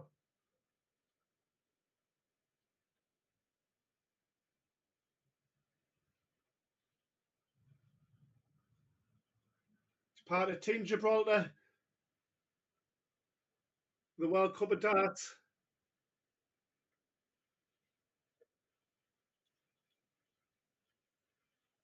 And one thing Gibraltar does, it gives the youngsters a great opportunity, even at senior level at the World Cup of Darts.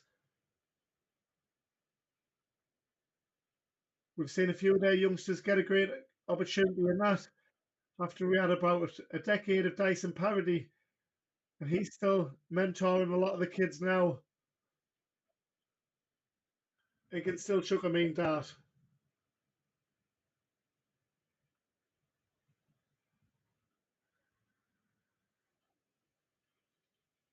Almost a second maximum there from Bado. And just not been at the races yet as Mason Tees. Really surprised at this, but Bado hasn't given him an opportunity at all. He's relentless scoring. And you've got to give Bado credit for that. Because Mason is a true professional already.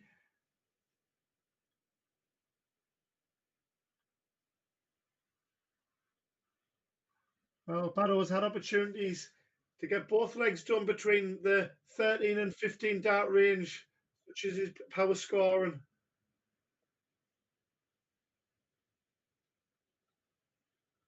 And you feel he'll have to get the job done here again because Tees is now poised on a 2-figure check. And Bado extends his advantage. It's an early break for him.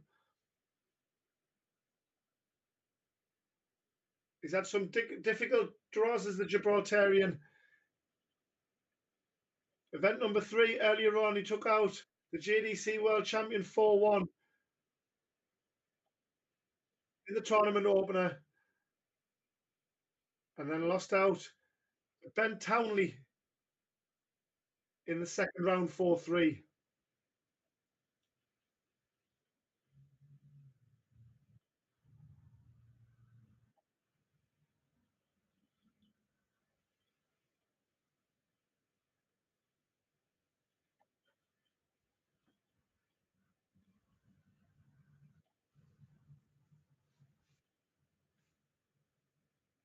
And the way Nico Bado's playing here, it's going to take a similar comeback for Mason Tees as what it did yesterday in the semi-finals when he came back beautifully against Lex Passhauser.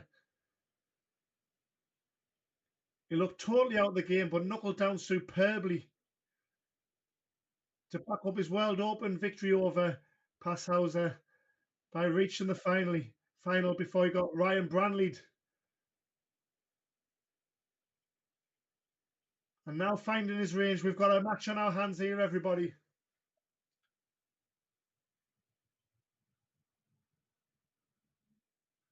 Nico, despite missed doubles, is still averaging in the 80s. And Mason Tees, his average is creeping up. And a 14 dart.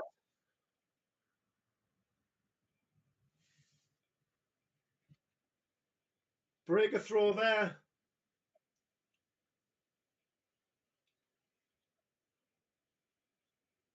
And this match is firmly poised.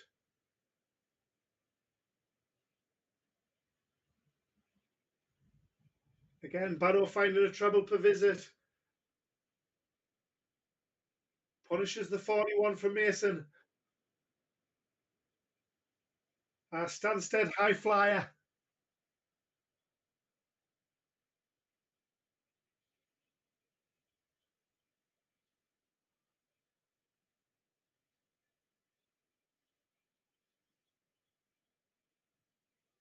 '11th on the order of merit with a JDC Advanced Tour last year with Mason.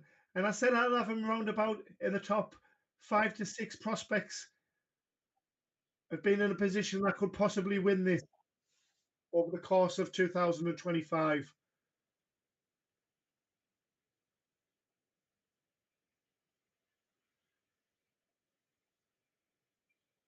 And as for Nico, he was higher than that. He was 7th on the order of merit last year.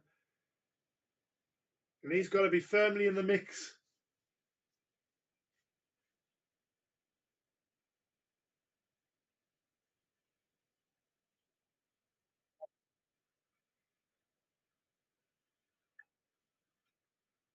Two treble visit there from Bado. Shanghai has an opportunity to go here, Mason. Well equipped to do so, but not on this occasion. Nico Bado requires double 6 to break straight back. Gets it beautifully. A very relaxed motion. He's not feeling the pressure. Classy darts from the Gibraltarian. And he's back in the red bit.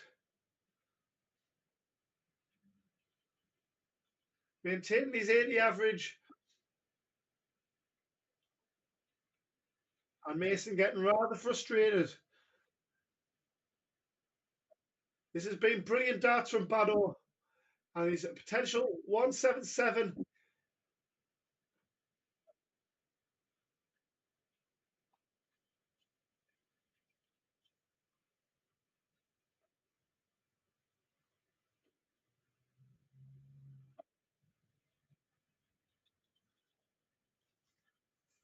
Nico's already reached the quarterfinal. Event number 1, he reached, losing out to Lex Passhauser 4-2 in that one. He had an 89.3 average, and Lex Passhauser, our JDC world champion, had 100 average in that match. 13-year-old and averaging a ton plus.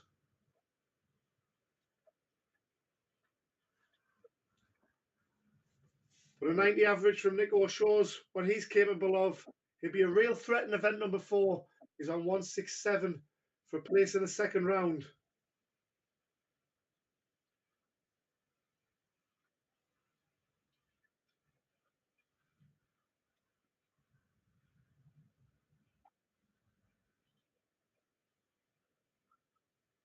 .53 going. He wants tops to wrap up the match. He does it in style, 110 checkout. Brilliant from Bado. And he's into the second round with an 81.28 average. Takes out Mason Tees, where it's been feast or famine for him this weekend. We'll see a lot more of him as the weekends progress throughout the year. A brilliant player in his own right. But Nico Bado's event number 4 so far. He's into the second round. And our next match coming up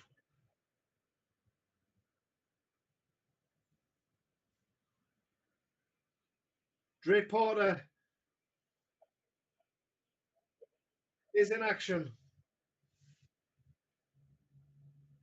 against Lex Passhauser, everybody.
The JDC Centre of Excellence here in Coventry. And event number 4, first last 16 match, sees event 1 winner, our JDC World Champion. Lex Passhauser is back. And it's our first look for Drake Porter of the weekend.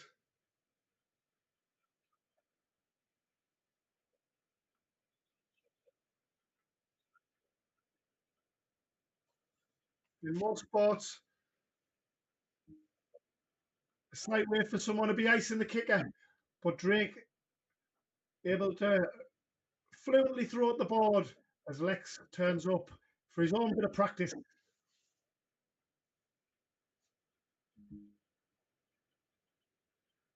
Here is our JDC World Champion. And if you didn't see him yesterday or you haven't seen him on Friday night in the JPL, get it watched because what a player this kid is.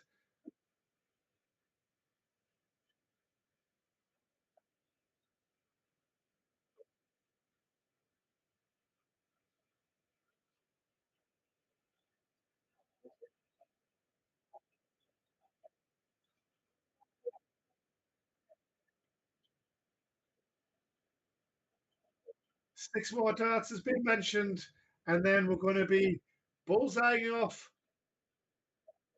Remember, it's still a best of 7 until we reach the semi-final stage where the format increases to best of 9. And our PDC tour format for the final, best of 11.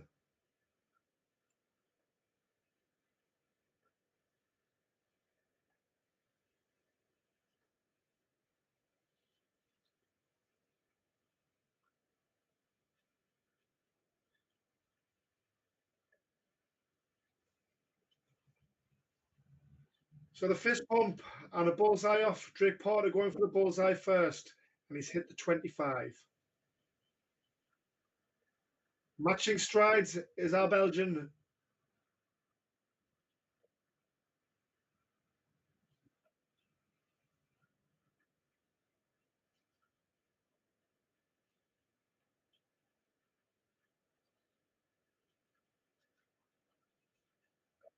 So it's our JDC World Champion to get things underway in the second round of our final event of the weekend.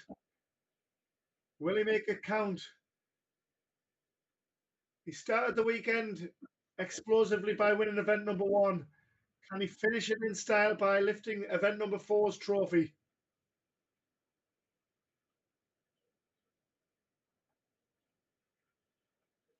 Porter will have other ideas.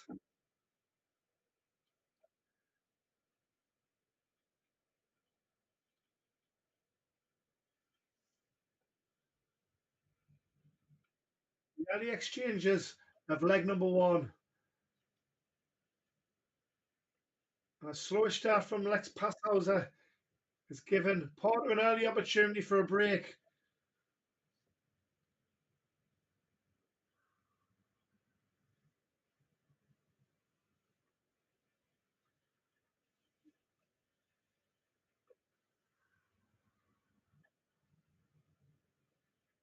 And one thing Lex Passhauser can lay claim to this weekend is the only player to beat Ryan Brownley. Brownley, of course, winning event number 2 and number 3. What a final that was. A 92 average in that final for Lex Passhauser as he took down Brownley by 6 legs to 3.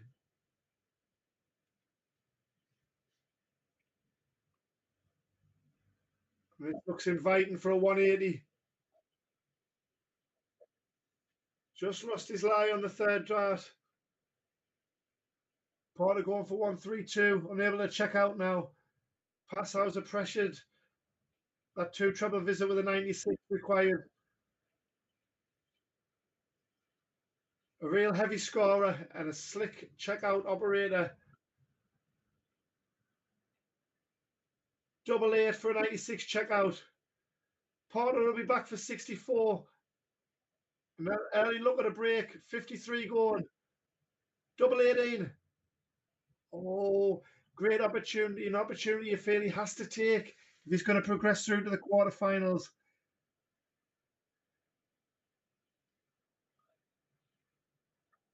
But it's out of sorts, Belgium. He's feeling it under the weather. It's given Great Porter an opportunity at double 9. Again, chances go begging. Passhauser's back for double 8.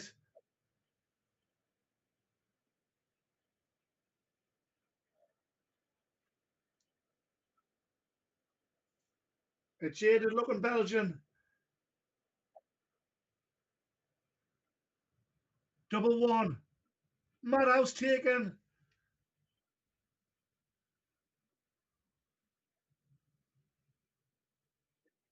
Madhouse and this JDC Centre of Excellence is our house. The JDC boys are in town.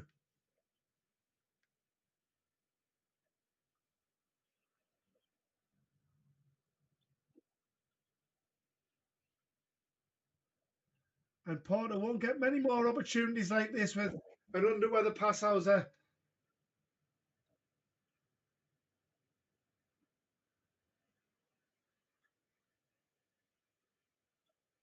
Brilliant 2 treble visit there from Porter.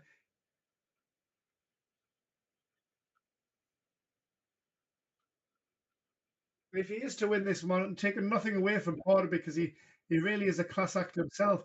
12-year-old and he's producing darts like this.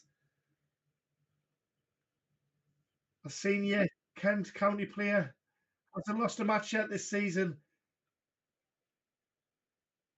The conveyor belt of talent that the JDC produces.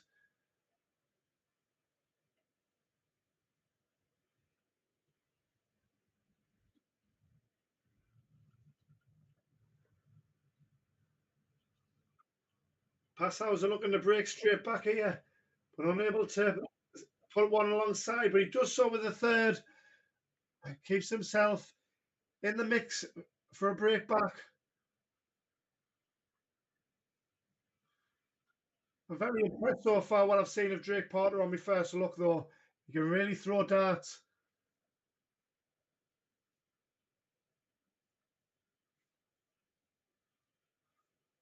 As can all of our JDC Advanced Tour members.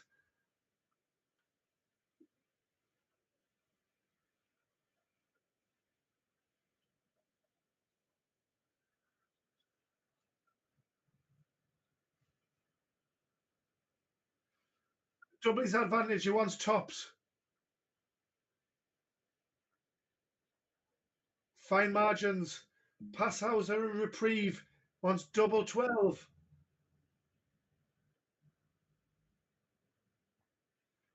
Brilliant double 3. A nerveless double 3. Making his last 16 opportunities slightly more easier than being 2-0 down. He's got the advantage of throw back in leg number 3. It was a great day all round yesterday. After a fine performance in the JPL, as mentioned, was almost 3-1 down against Turgle of Mongolia on Friday night. A first night of JPL action, and the way he turned that around to win 5-2 was JDC World Championship class. World Champions class.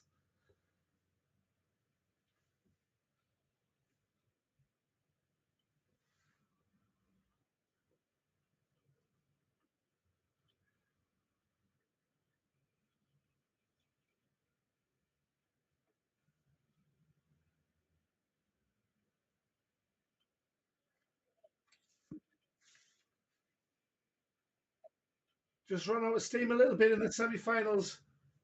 Did Lex yesterday. Losing out to Mason Tees, who we've just seen lose there.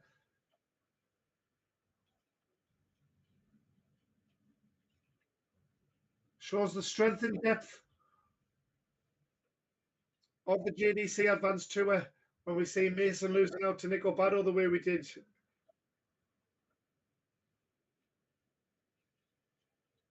In our match previous.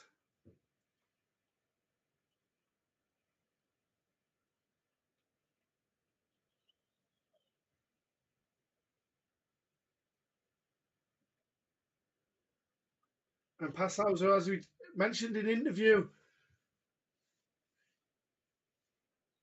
with Darren on Friday night, he said he came to England under the weather, so he's done remarkably well regardless of however today pans out.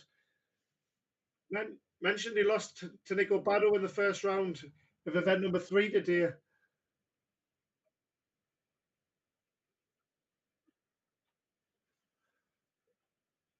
Straight out with an opportunity for a 32 if he'd hit the 16 again.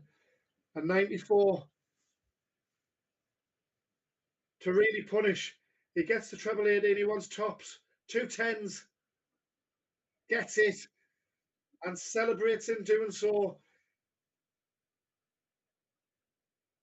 And them are the darts you celebrate on. Gezi Price and Michael Van Gerwen do it regular. With missed opportunities from their opponent. Timely celebrations.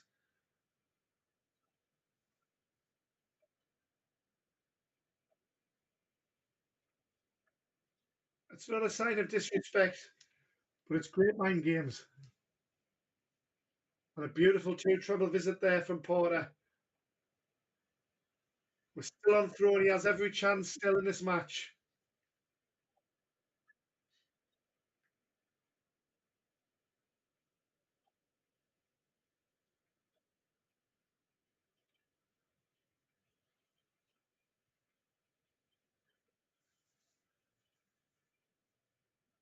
As we mentioned, Lex was part of the 100 average club yesterday.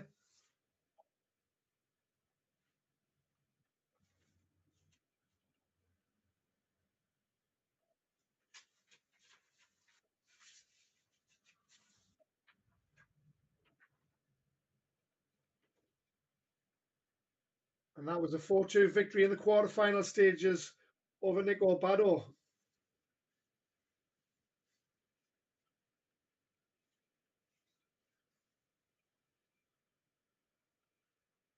Our JDC World Champion having a leg off. You'd see him in this one, but he has the advantage in the deciding two of the deciding three legs if needed. But Porter on 16 has time on his side. He doesn't need time on his side because we've got a level game. Best of three from here for a place in the quarterfinals.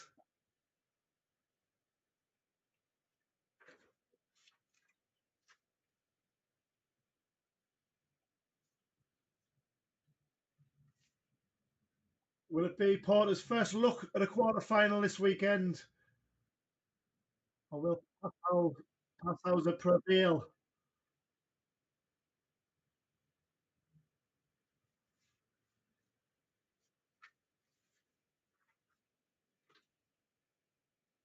First maximum of the match from Passauer. He threatened it in the leg previous.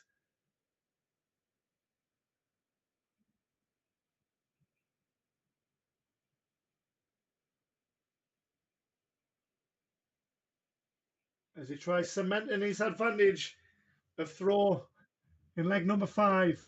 140 after 9. We saw this regularly yesterday en route to his title, regularly leaving 120 plus, 120, 143 on a few occasions after 9.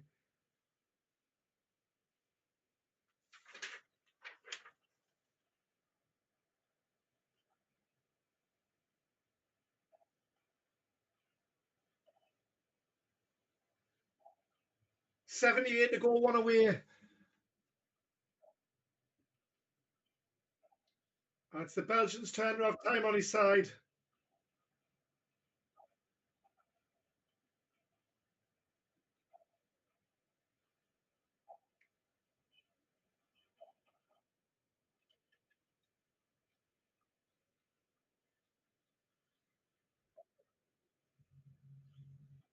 Double 5, classy in the end from Passauer, and he's one away from a place in the quarterfinals. A JDC World Champ in his maiden weekend on the tour. A winner semi-final, a first round defeat, and one away from a place in the quarterfinals. He mentions the sacrifice his parents make to bring him over here, but he's doing them proud, as all the youngsters are. Lex's route to winning that final yesterday. Jaden Jones, who we've just seen in action in event number 4, a 4-0 victory over him with an 81 average. Alfie Cook, he took out. Dangerous Alfie Cook 4-1. Nico Bado with a 100 average 4-2. Mitchell Laurie was superb yesterday, 5-1. He took him out. And Ryan Brownley, the 6-4 defeat. The man from the northeast. A 180, a second 180 in back-to-back legs as he turns the screw on the second round contest. Back comes Porter. What a match. 104 after 9 this time. His form is cranking up. A single 16 it is. But he will be back with his opponent at 187. So thinking this one through nicely, as he did in that JDC World Championship final, when he looked at Daniel Stevenson's score on the 86, and he went for the big 18 and hit it, and took out the bullseye in style on the Alexandra Palace stage. 52 for the match.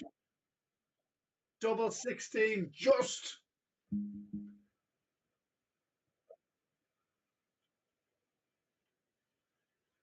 Game and match for Lex Passauer into the quarterfinals. Not his best display of the weekend, but it's good enough to take out Drake Porter. Drake was excellent in spells, but it's Passauer who advances to the quarterfinals. Next up, we've got Lewis Cook against Corey Wilshire or Kyle Davison. It's Lewis Cook against Corey Wilshire, I'm hearing. So stay with us for that, folks.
Welcome back, folks.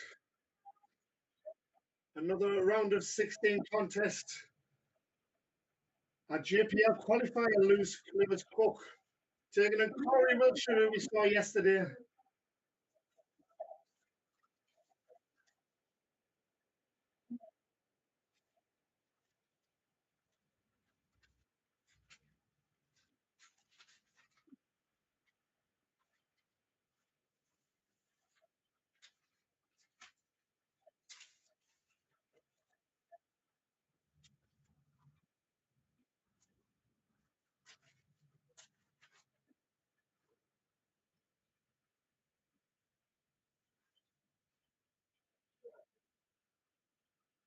Warm-ups are done, and the action's about to commence. And it's Cordy to get things underway.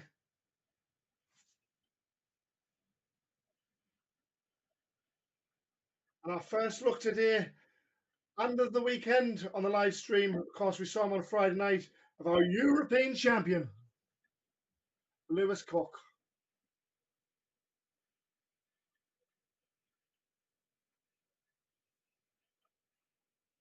I was impressed with Corey yesterday in action on the live stream. He played well in defeat in that match.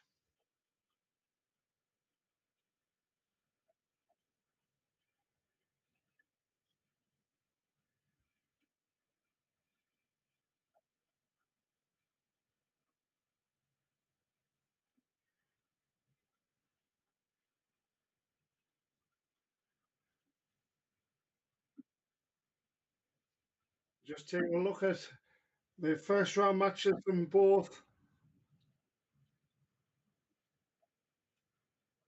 Lewis Cook, a 4-2 win over Mitchell Lorry. And I mentioned how consistent Mitchell was yesterday in his deep runs. The young Scot is going to be another player, a real threat as 2025 JDC Advanced Tour progresses. So a fine win from Lewis Cook there, backing up his fine running qualifying on Friday night for the JPL. Qualified alongside Ben Townley.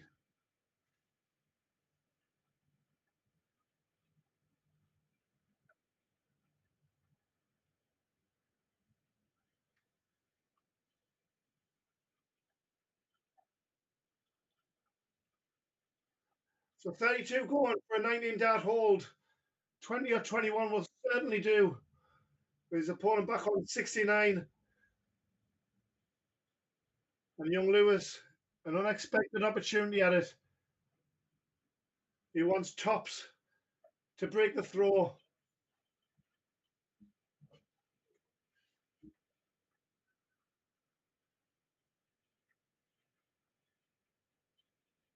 Corey's busted, so Lewis will be back for double 10.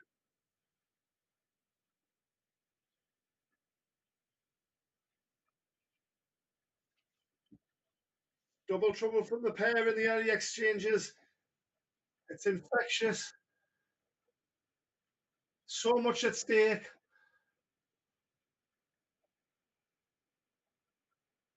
And the wires get thinner and thinner.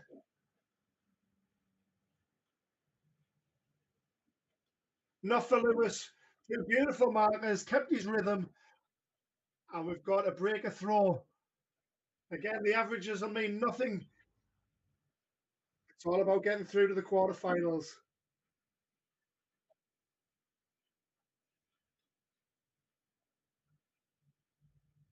Corey is throwing now.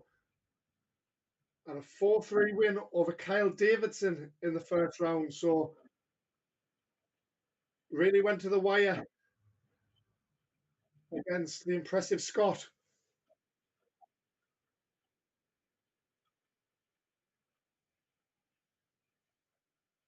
Corey is part of the Windmower 360 team. Proud Bristolian.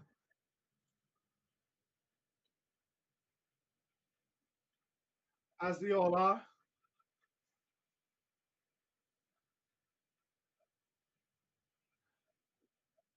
a hotbed of tungsten in that area. The west of England.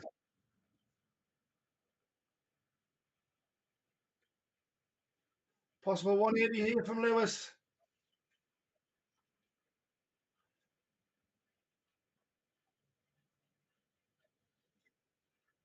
Corey certainly feeling his way into this match now. We've got a real contest on our hands. Both finding their scoring boots.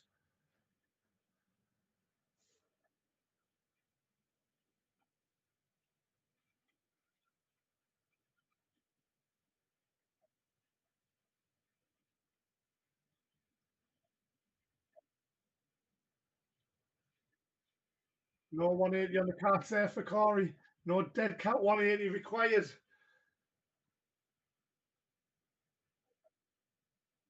Bullseye required. So 54 for an immediate break back. Double tops. 2 10s.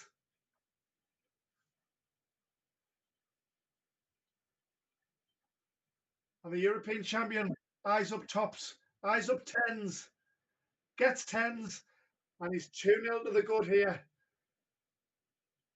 And he's not just eyeing up tops and 10s, he's eyeing up a place in the quarterfinals.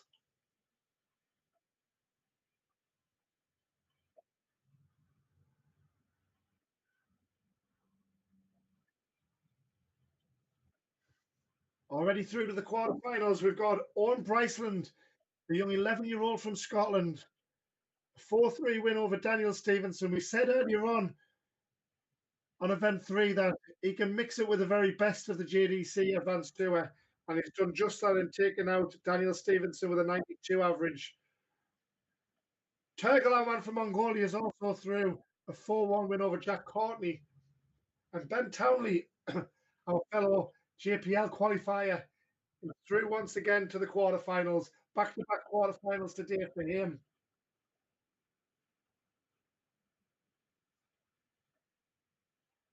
An unlucky attempt at the 180 there. And an unlucky attempt at a 162 as well. Both scoring fantastically now.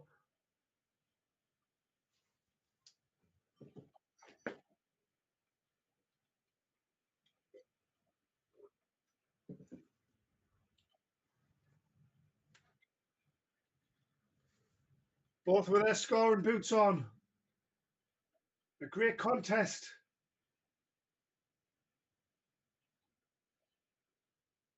And for Corey, Wilshire would be gutted if he goes 3-0 down here because he really has played well.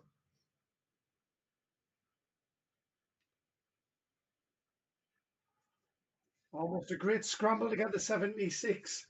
Check out after straight into the 1. A great attempt there from Lewis Cook. 20 for tops. It's got to go, you feel. Now or never for Corey. Tops going. Again, it's dragged low. And can Lewis tidy this one up with 25? Double 12.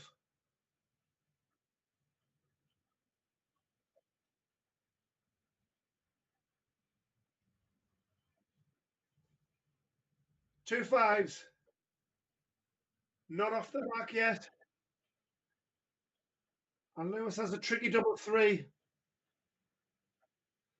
2 double 2. It was clearly a blocker dart. Good board management. Unable to execute, unfortunately. Corey's back for double 10.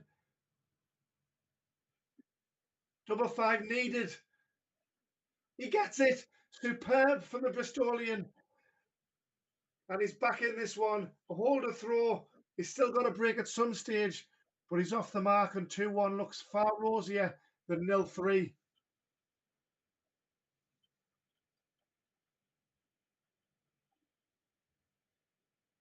Each leg has gone to the wire.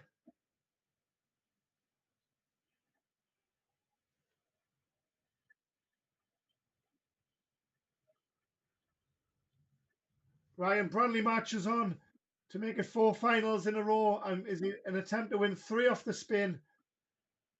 A 4-0 victory over Reese Butler with a merely 98.56 average, 4-0 whitewash. Going to take some stopping, isn't he? This looks an inviting first start. You can see by the reaction he's gutted he didn't make more of that.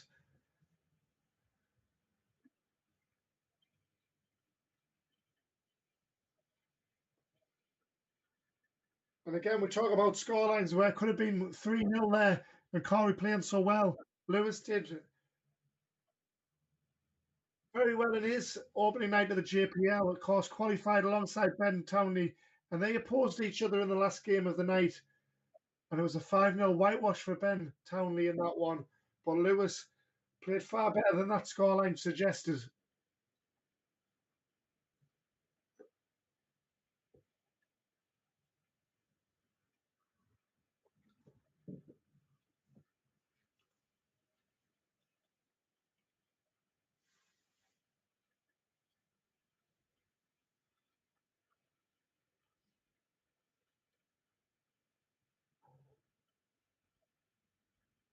Ten to the 153. Treble 19 for double 18.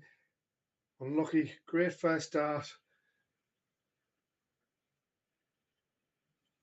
We'll be back because Wilshire's back on 208 and 60 will look rather inviting for 3-1. Especially when his opponent hasn't hit a treble. 20 for tops for 3-1.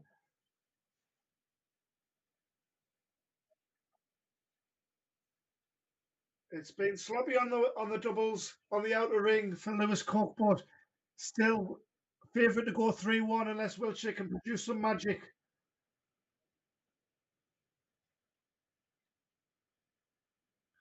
I mentioned Corey yesterday.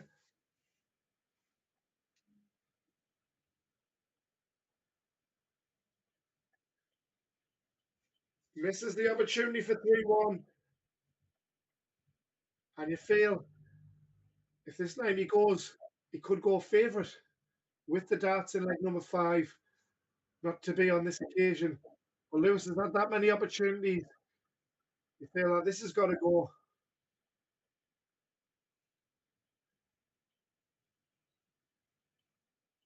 Happy hunting ground once again is double 5. Second time he's hit that in the match. And our European champion is one away from a place in the quarterfinals.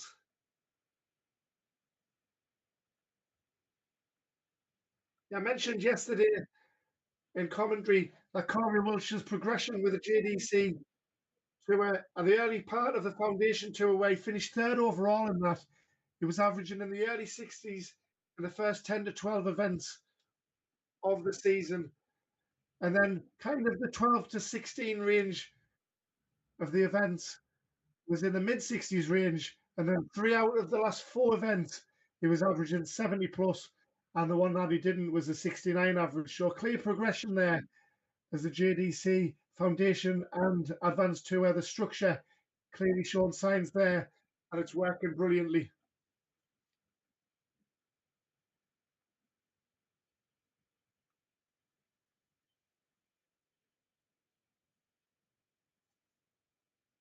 Again, disappointed with the one treble away. That set up nicely from him in the lipstick.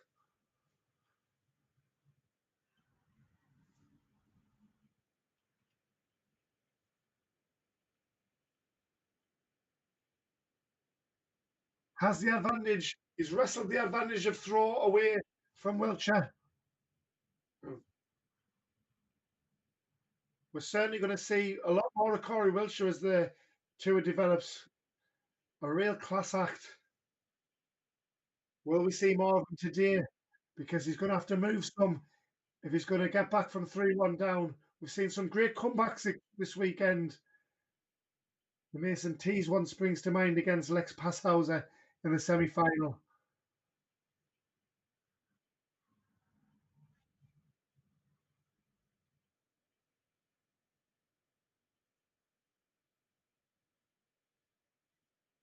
First pop of the 136. Wilshire back on 1-2-1. We'll get a go at it. And he's going to have to go into the Isle of Man to throw this one. 1 foot in Coventry. The back foot in the Isle of Man. Chance for the bullseye. And another missed opportunity. It was a long shot, but it was a great attempt. Cook is back for 76. 16 for tops. Can he pin double top for the first time? Great attempt to width of a wire away from a place in the quarters. But to keep his Event 4 dreams alive, Corey Wilshire requires 48. Double 16, steps back. He knows the importance. Adjusts his frames. And that looks a kind guide. It is a kind guide. It takes it out beautifully. And there's life in this match yet. Lewis Cook. Wilshire makes him throw this one out with Cook's advantage, and he's in the treble 20 to ease the nerves. 100 away for Cook. Showing European champion steel. It really was a tight attempt of that. Well, that's 76 for double top, wasn't it?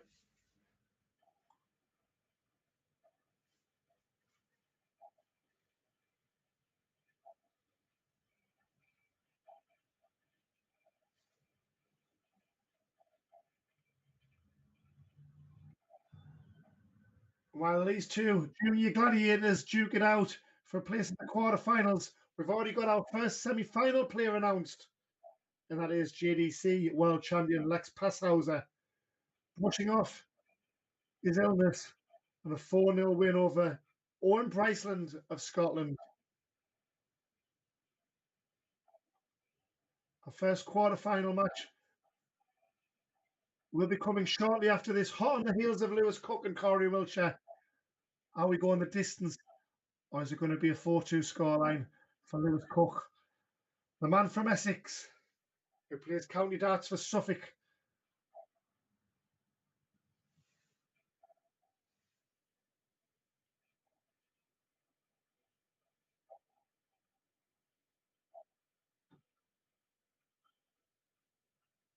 Both on 184.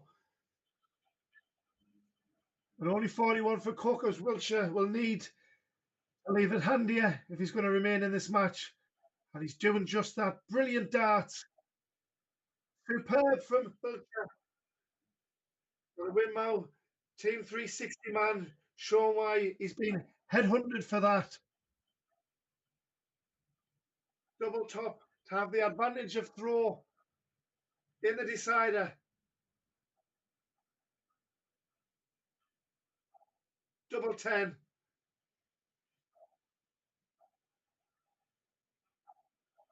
Double 5 again. And both players having a pair of double 5s hit.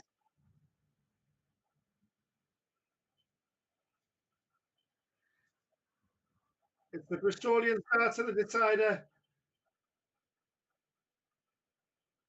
There's emotion on Lewis Cook's face. He could have had the job done 4-1. But this is sport, this is darts. And Corey Wilshire showing his determination in this fight back. Flashes of brilliance again from Cook. A 2 treble visit punishes that 51.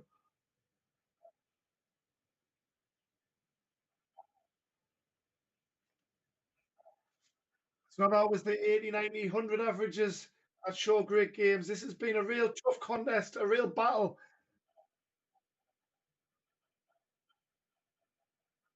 If one of these two players lift the title, it certainly doesn't say in the round of 16 he had a 66 average. All about getting through.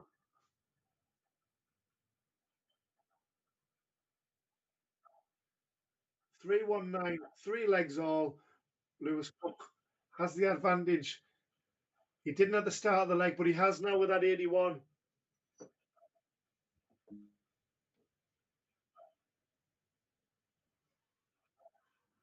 Brilliant 99.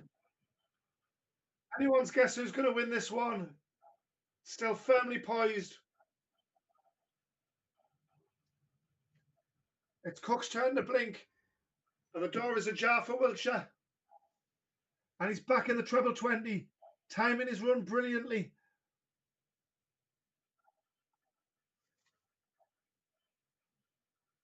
There's very little can go wrong with that Corey Wilshire action, isn't it? It stands up superbly well under pressure.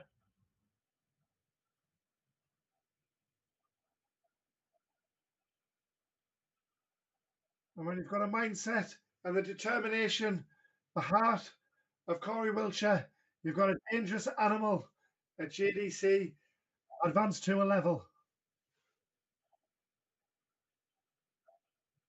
Brilliant again to find a treble. But is the 140 going to secure the match in fine style? Unfortunately not. And nearly a bust from Cook. Drama here in Coventry. Both on tops. But Wilshire, who had the advantage after winning the ball, will get first pop at it. For the match, Corey Wilshire takes it out with the first start. A relieved man. What a fight back that was from 3-1 down. And Lewis Cook disappointed, as you'd expect. But it's Corey Wilshire who progresses through the quarterfinals. The quarterfinal that we will have coming up soon. Stay with us, folks.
The action comes thick and fast as I shuffle my papers.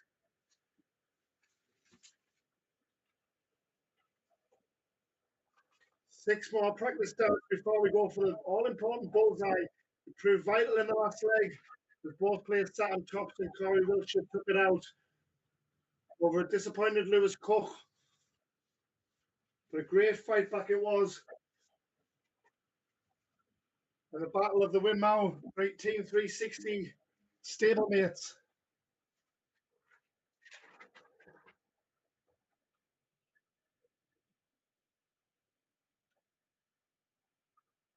I mentioned we've already got our first semi-finalist in Lex Passhauser, Event 1 winner, JDC World Champion.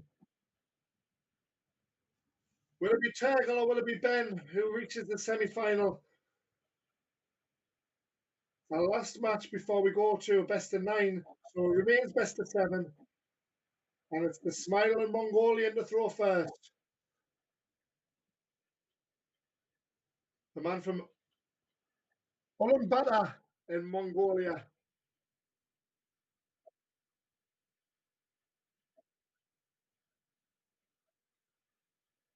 And what Turgle is in Mongolia is what Manny Pacquiao is in the Philippines. Godlike stature. They love him over there, and he's doing his country proud.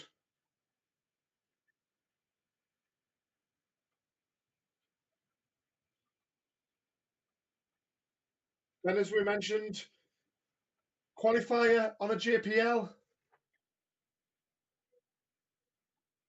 came through a cutthroat field to qualify, and he's going to come on great experience. He'll gain from playing the best players on the JDC Advanced Tour on these one-off night occasions as the round robin will develop over the year.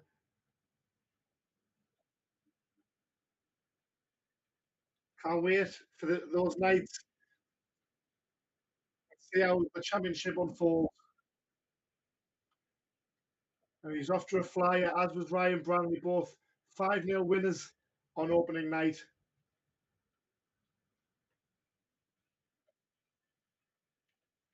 He carried that form into the weekend, almost hitting the 9 data off the live stream board.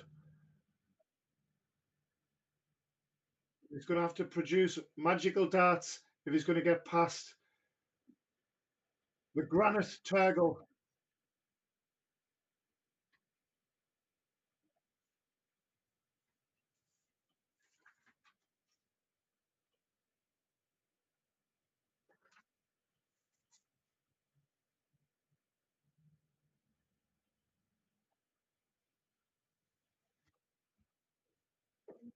Brilliant visit to the board there, but 60 going for Turgle to get off the mark and hold his throw.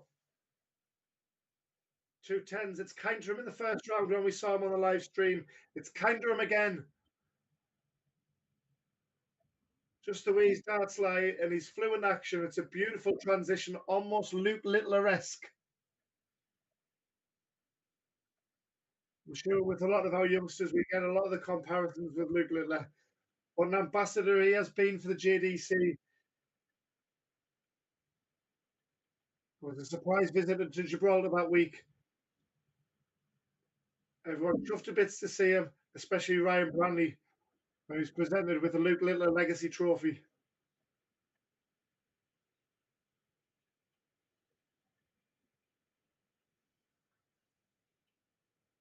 And this Ryan Brownley character's got on to do quite some good things this weekend, believe it or not.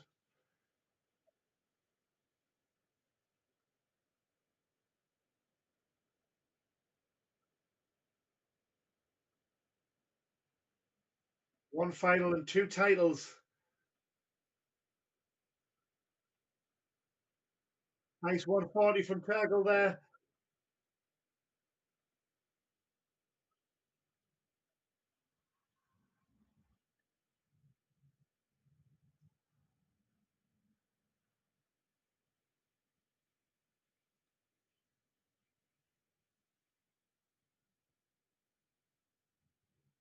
Good use of the bullseye as well. Townley will need a 2-trouble visit here to take a bit of an advantage going into the business end of leg 2. Still competitive in it, but 126 is certainly doable. Not on this occasion from Turgle. Brilliant setup.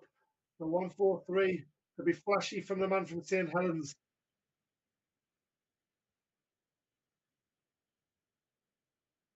Good ball management there. Turgle for tops. Nice marker. Utilises that marker well. And he's 2-0 up. And he has the throw in leg number 3. As we say, granite darts from Turgle. It's going to take a big performance to beat him, as I mentioned in the first round. It was businesslike with his performance in round 1.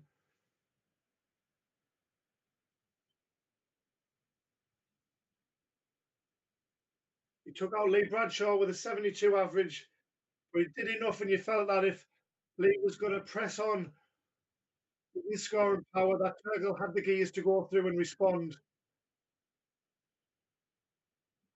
like any championship winning player, you don't want to be playing your A game in round number 1 and 2. It's all about getting through.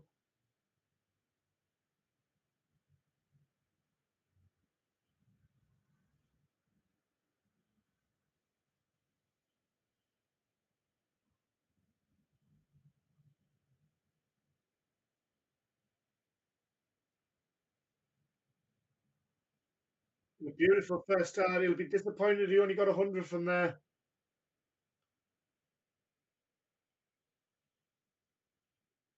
Nagel had the prowl with 100 of his own. He's first to a finish after 12 darts on 141. Townley finding his range nicely now. He's a dangerous opponent to JPL stars going head to head.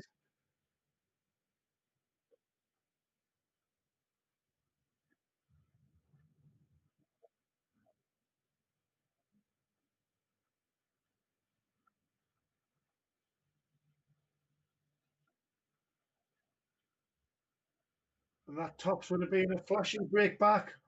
But instead it gives Turgle the opportunity for 3-0. A very welcome opportunity. 16 for double top. Found it in the last leg. Found it nicely in leg number 3. And he's one away from a place in the semi-finals.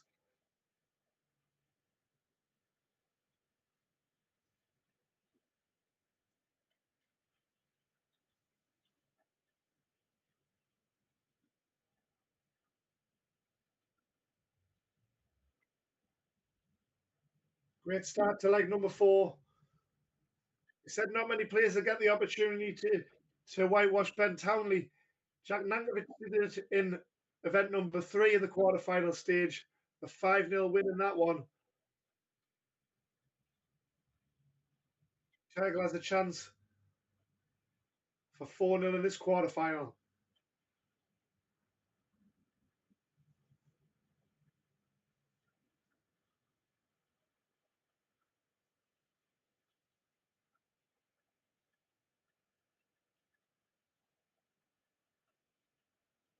Townley with a 5-0 whitewash of Lewis Cook in the JPL. Could be getting a taste of his own medicine on this Super Sunday in Coventry. But we'd love to see Townley make a fight of this one. He's more than capable.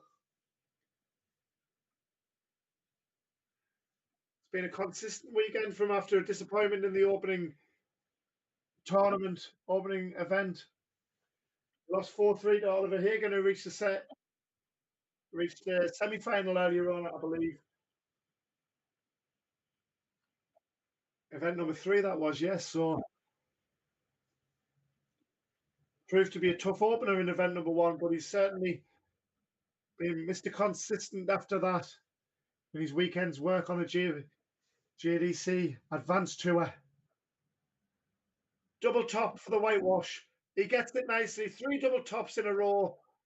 And Turgle Kelu is through to the semi-finals.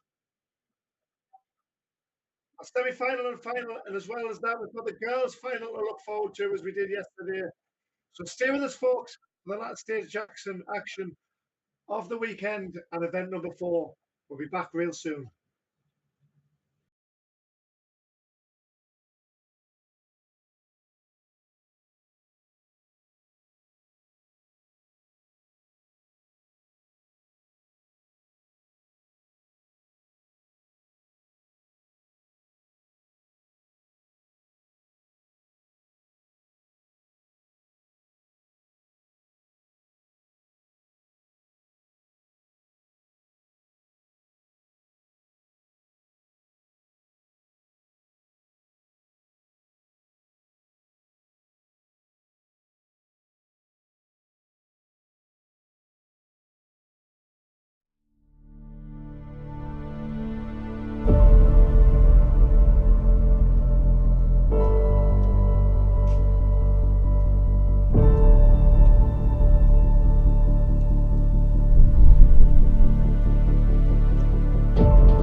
Live action here in Coventry, the JDC Centre of Excellence, and we're back for our semi-final.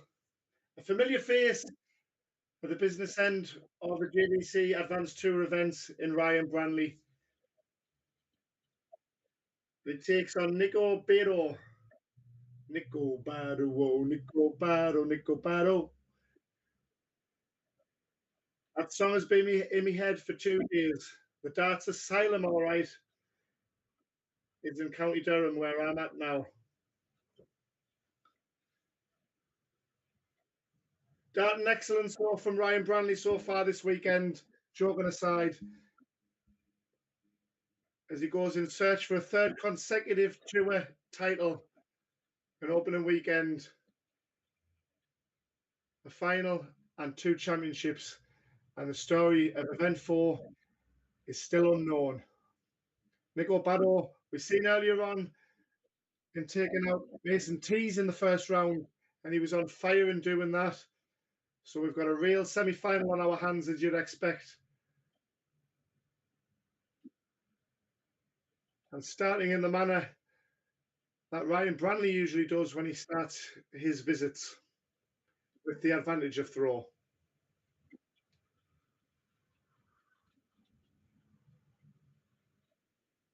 I'm very impressed with the scoring power and the poise of Nico Bado in his win over Mason Tees. Mason was our event 2 finalist, as we almost saw first 180. A tight ton that was from Ryan. Looked more from where I was watching.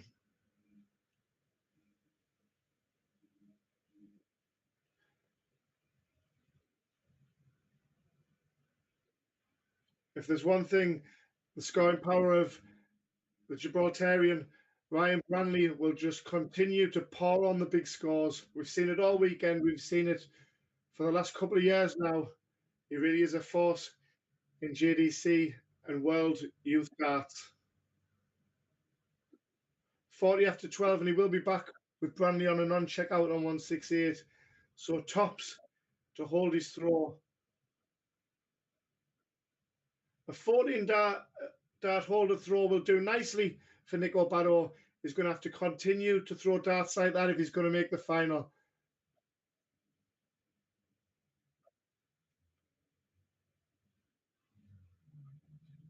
And Ryan survived a huge scare in the quarterfinals. Match darts missed by event 3 finalist Jack Nankervis.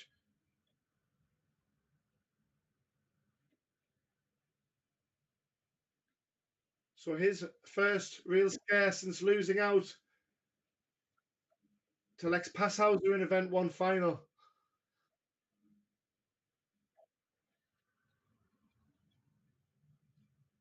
Winning breeds confidence, and Ryan is doing a lot of that this weekend and over the course of the last year or two.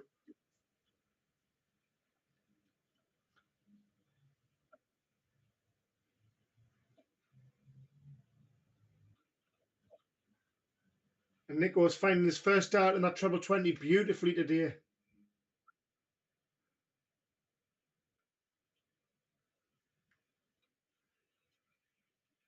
The quarterfinal and 2 last 16s has been the story of Nico Bado this weekend. Nice 140 there to leave the big fish. Brownley again in the 168, 169 region. Can only set this one up, but he does so with the advantage of throwing leg number 2.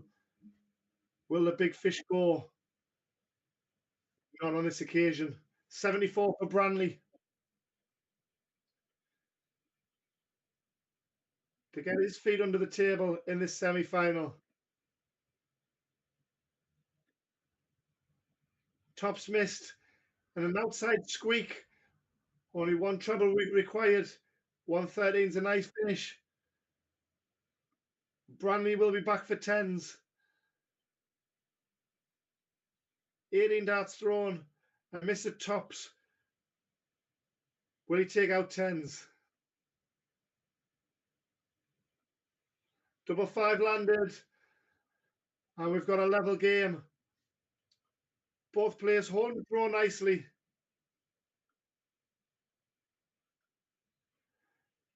And the scoring power for Nico is going to have to continue, and it's doing so.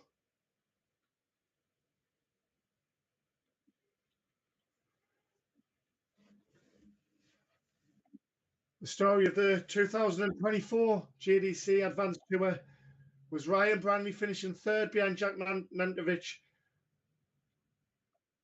and Alfie Self, who finished top. And Nico Baddow down in seventh. So both had very good years on the tour last year. Brownley's clearly the table topper going into our second weekend of fixtures next month. Almost our first maximum, and one that he would feel he would need if he's going to break the throw here. Because Baddow back in the red bit and a 140 to leave 68.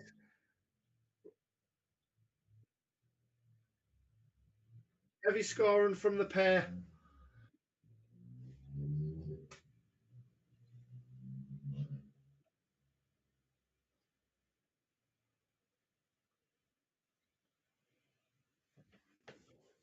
Missed start at double 16 and an opportunity now for Ryan Brownley.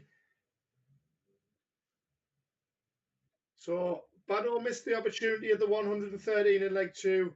Brownley doesn't take advantage of 118 squeak. So back comes Baddow and he takes out double 16 at the second attempt, a 17 dart hold of throw. Maintaining his advantage in the semi-final, a very focused Gibraltarian.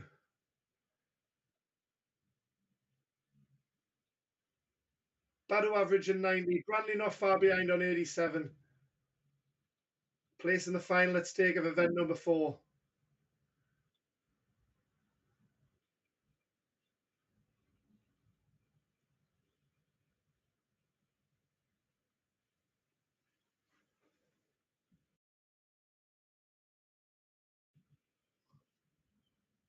Frustration there from Brownley. Comes up dry with two troubleless visits as he looks to draw a level in this match. Is the weekend starting to tell on Brownley now, or has he got enough left in the tank?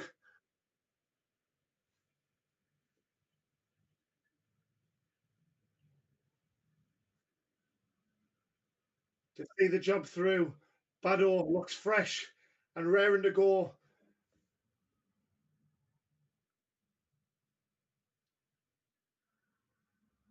Both internationals.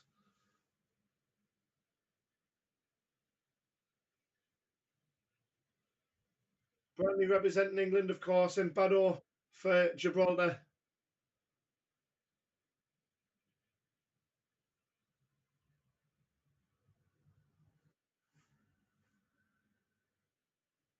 A 171 perhaps. Finds it nicely. A timely 171 is as good of a maximum.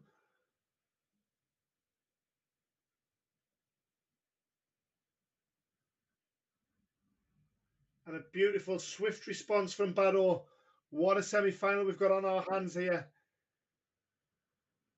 Baddow's taken out some brilliant scalps this weekend. And he's looking to add another one to that tally.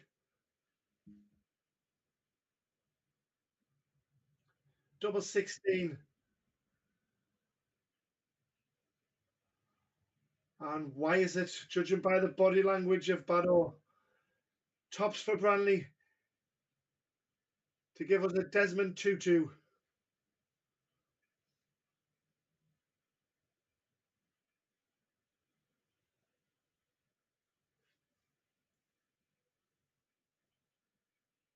Baddow's back for double 16. An unexpected chance for 3-1. And he will have the darts in the next leg. Can he turn the screw on the semi-final? It looked a good marker, but he needs double 8. A width of a wire inside. Brownley's back for double 10. Is he riding his luck like he did in the quarterfinals with mismatched stats from Jumpin' Jack? You need a little bit of luck to win a title. And Brownley's getting a lot of luck so far in event number 4, despite showing some excellence, of course, in between all that. But Baddow leads 3-1, and he's 2 away from a place in his first final of the weekend.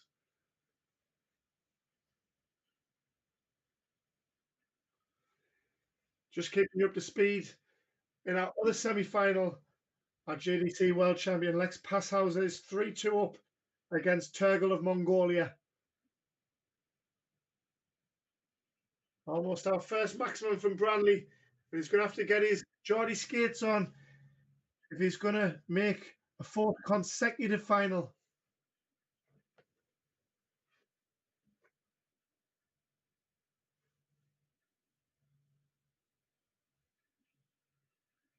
Plays out at Blythe Sports Club. I'm sure they'll be watching and cheering him on back up north. As will his fella Northumberland county players, teammates.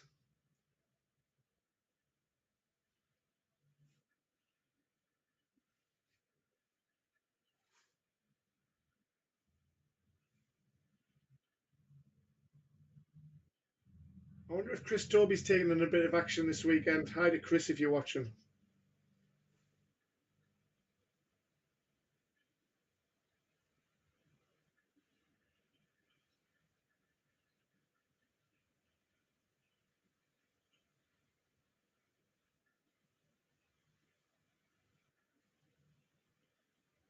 Great attempt at the 1-4-3, but Brownley will be back for an instant break back.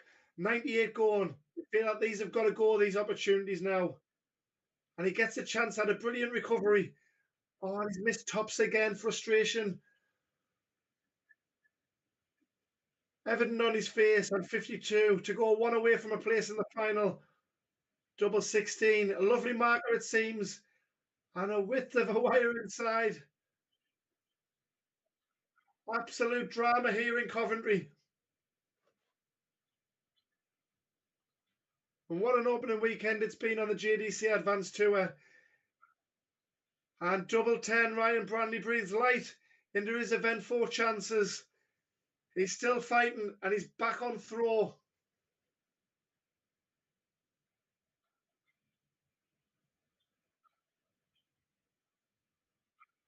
This is the Ryan Brownley that we've come to see all weekend. Kickstarting his legs with the throw with a 140 or a 180. Back comes Barrow, a 177. You have to feel he's been the better player of the semi-final just. Yes, Brownley's had his chances, but Barrow's been exceptional so far. And Brownley, the class of a champion, is responding well. Again, a 2 treble visit. Standard of the elite crew on the JDC Advanced Tour. Lex Passhauser once away, our JDC World Champion, to set up potentially a repeat of Event 1 final, but Bado has other ideas. Brilliant darts from him. 90 required after 9 darts.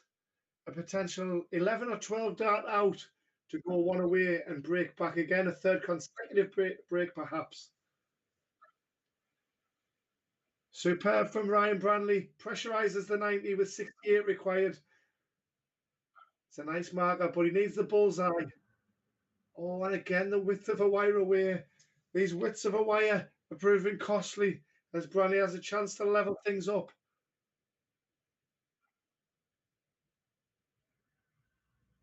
Double 12. Double 18 even. He gets it. And we've got a level game at 3-all. And a best of 3 from here. And it's Baddo's darts. And he gets a crucial treble 19 to get us underway.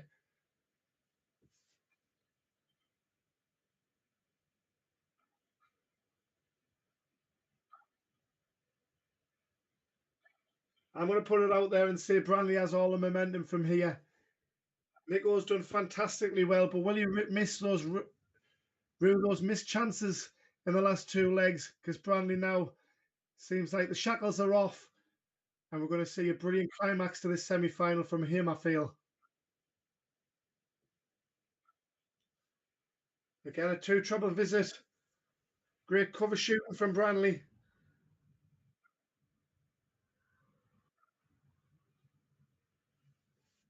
Finds a nice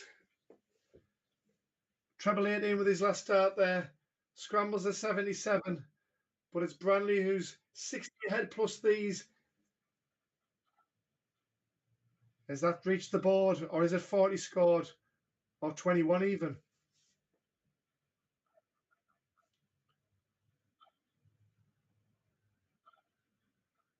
Almost a great 180, but a 140 puts him certainly back in with a chance in leg 7. Both players looking to go one away from a place in the final. Brownley with a timely ton.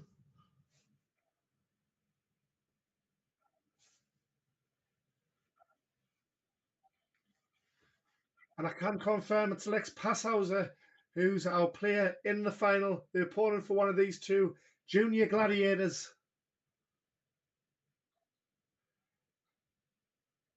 6 for tops. Brilliant first start with a treble 20. And Stray again on the double top. He's struggling to find his range on tops in this semi-final. Will Barrow have, it might go double top here. An attempt that comes up slightly low. And Brownley with a look at 35. 3 for double 16 to have the advantage of throwing leg number 8. It's got to go, you feel. Poise. And not the precision required. One part of the 2 Ps. Barrow's back for tops for 4-3. Takes it out. And the advantage is to and fro in this semi-final. The JDC Advanced Tour. Who will join Lex Passhauser in the final?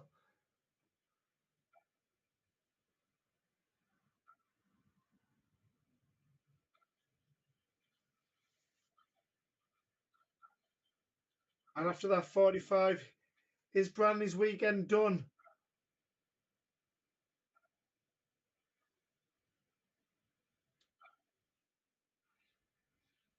The pressure of the winning line and a place in the final, perhaps.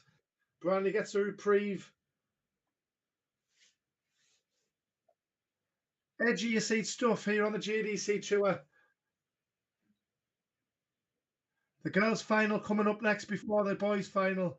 And it's a repeat of yesterday's final. Paige Paulin takes on Rebecca Allen. Two of the hot prospects of youth girls darts. 2 JPL gladiators in their own right.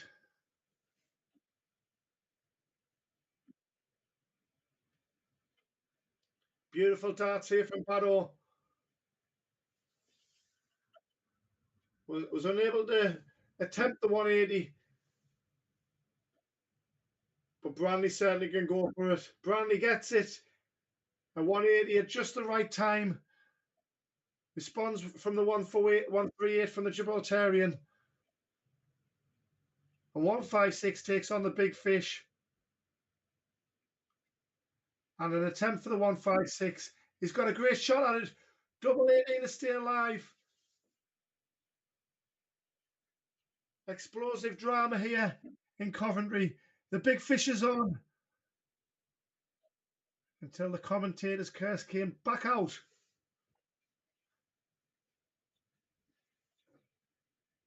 Double 18 for 4. Take your time, Ryan. Are we going the distance? We most certainly are. Best of luck, boys. It's been a great semi-final. Something has to give. We're about to see who's going to join Lex Passhauser in the final.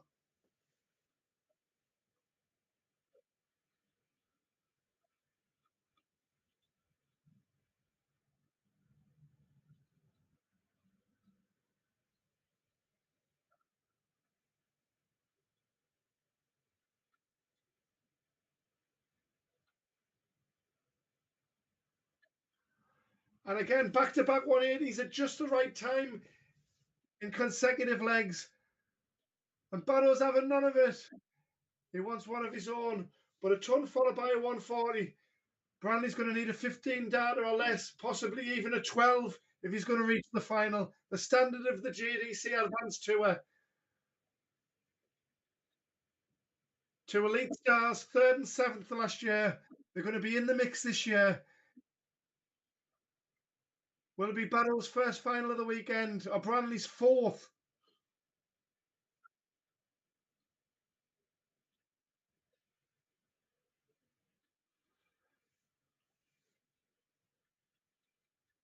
Nico, who's already taken out Lex Passauser in event number 3 in the first round. Will he get a second pop at him? A 140 again. 2 140s in a leg. That you have the advantage of throw to take a place in the final. And a 180 from Brownley, a third in 2 legs. 2 in this leg. Unbelievable. What darts we've got here. The climax of the semi-final on our stream board here in Coventry. He takes his place in the final, Nico Barrow. A beautiful 15 dart hold of throw. And it takes that quality to take out Ryan Brownley. Nico Barrow will face Lex Passhauser in the final upcoming. Stay with us, folks, for our girls' final and then the boys' final after that. Exhilarating stuff here on the JDC Tour.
So, for that one, girls, what a semi-final we had there. Nico Bado through to our final to take on Nankervis. Ryan Brownley, what a superb achievement he's done all weekend. 3 finals, 2 victories, and a semi-final.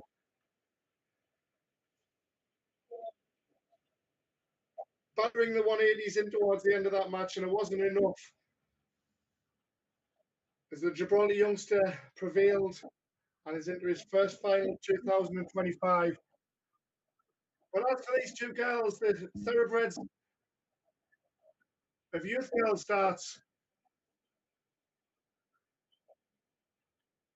a repeat of event 1 final.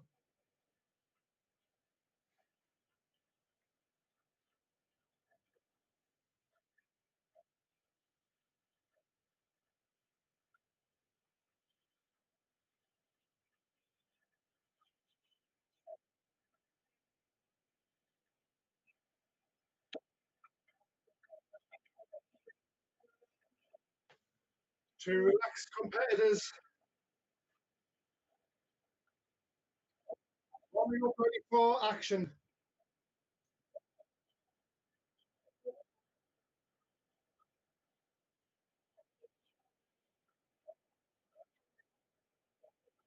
To familiar foes at the business end of youth girls dart.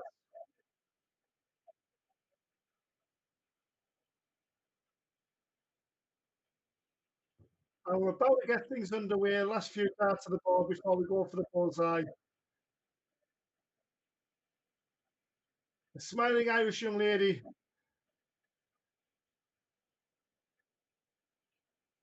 and a beaming Paige Paulin.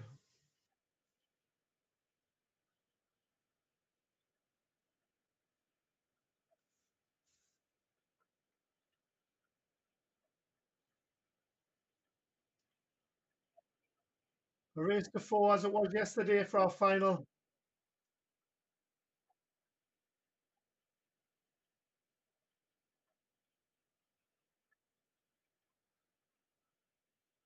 And it's our favourite to win this final, Paige Paulin, who will get things underway. Our champion yesterday, our WDF world champion, and number 1 JDC girl.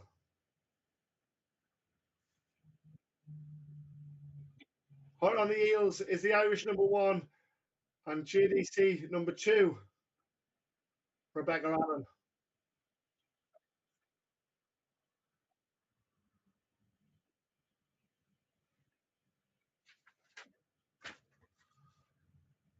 Paige yet to drop a leg in the knockout stages to get the final.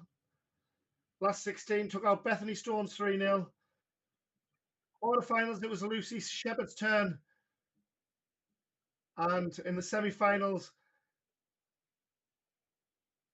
a JPL tussle against Yasmin Rook-Havard of Wales. Welsh International having a solid weekend of our own.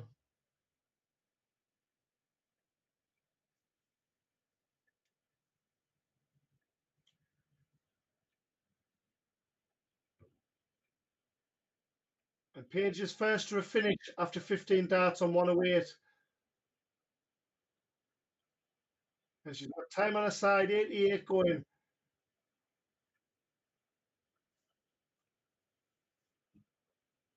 And a beautifully tidied up visit to the board. 212s when she returns. And due to that unfortunate bounce out, is not under a lot of pressure with it.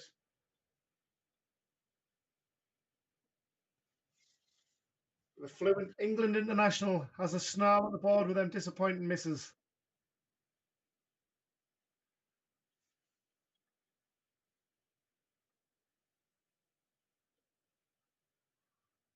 She doesn't want to give Rebecca Allen too many chances because 88 is certainly more than capable of taking that out, and she's going to get a shot at it.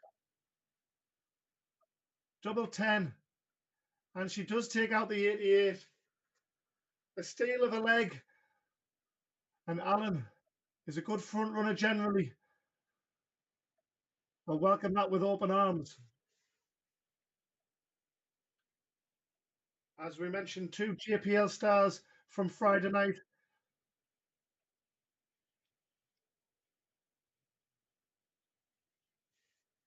Paige Paul came through her match in what was a repeat of the semi-final of Event 2 against Yasmin Rukhavad.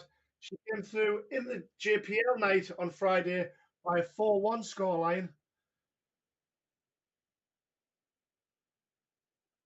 And it was the same scoreline for Rebecca Allen, a 4-1 victory over qualifier Lily Wheeler. She said she preferred not knowing her opponent on the night, knowing that she was going to face a qualifier. So it turned out good. The opening night draw for her. Both of them off to a successful start and got both front runners in the girls' department of the JPL.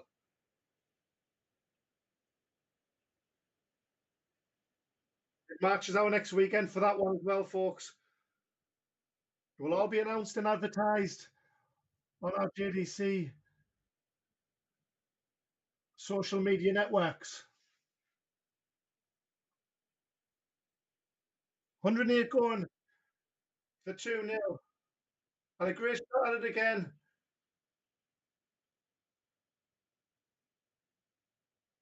Double top to level things up. Paige Paulin. It's not going for her so far in the final. Rebecca Allen steps in. Double 10 taken in the first attempt.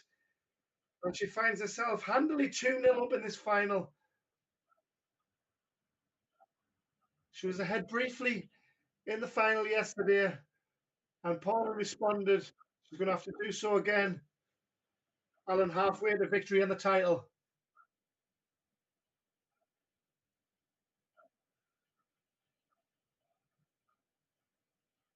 Paige, our 16-year-old, who did remarkably well on her modest debut just after the new year when the women took centre stage. England Youth and Senior International is Paulin. And as mentioned, what she hasn't won on the youth circuit isn't worth knowing about because she really has been the dominant force over the past few years. A beautiful action. And when she is under pressure, she responds. There's no chinks in the armour. Just plays a natural game. What a talent.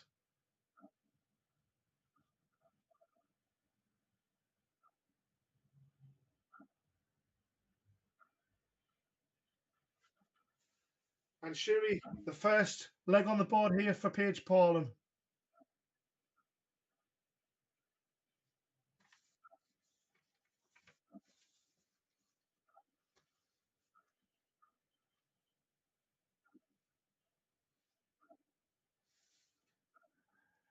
Watson Pens works nicely, and it's done so again. She's off the mark in this final. Missed opportunities early. She's back in this one. Now she'll feel she's in the final.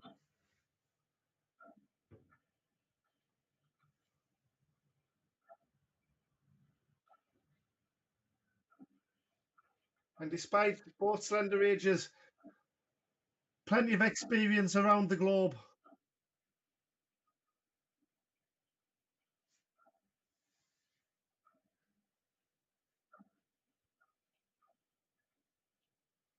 A beautiful two-treble visit there.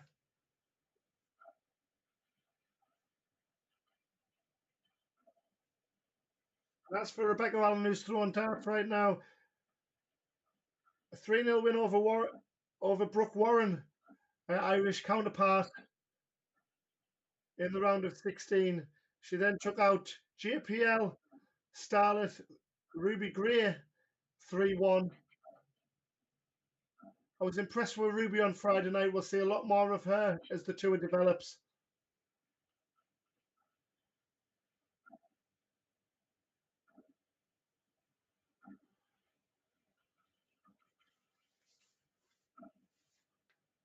.68 going when she returns. Paige way back on 172, but leaves it handy with that fine treble dart, the last throw of the dice. And she gets an opportunity now of 92 with that treble 20. But Rebecca Allen will be back for 32 to go one away from the title. Double 8. She's hit it once. She's hit it again. And the Irish girl is one away from the title. Paige Paulin responds.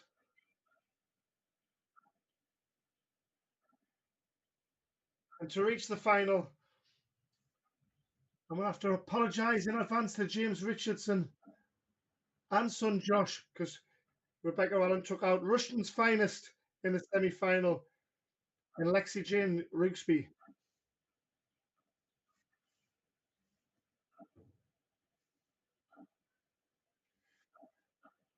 Who also had success on JPL night, opening night. She was a 4-2 winner over Ruby Gray. The first match of the entire JPL, that was.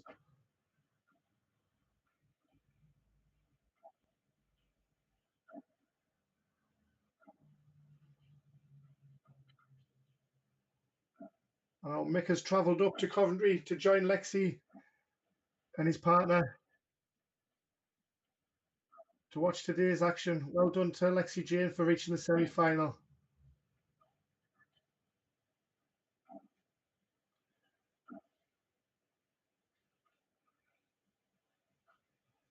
Frustration on the face of Paige Paulin.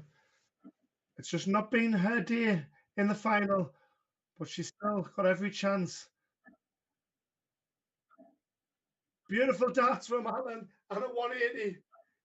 And the commentators cursed when she said she still has every chance because Allen is going 68 for the match and the championship. 67. Could be a happy accident if she likes 17s. She's got to like the bull. Almost wrapped it up in style. But 76 for our champion. Nearly busted. And Rebecca Allen, who's been the best player of this final, can she get over the line? 28 required. Double 3 required. A double-double to seal the deal.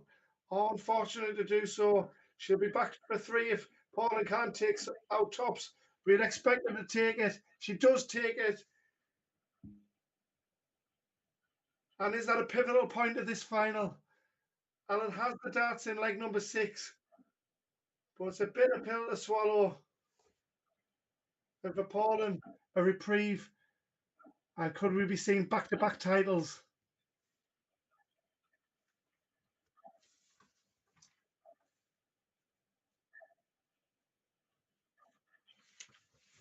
The youngest female player to win on the motor stage down in Pompey.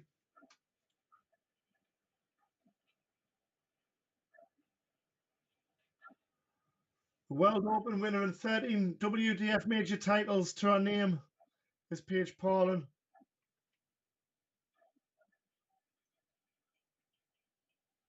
Great 2-treble visit there.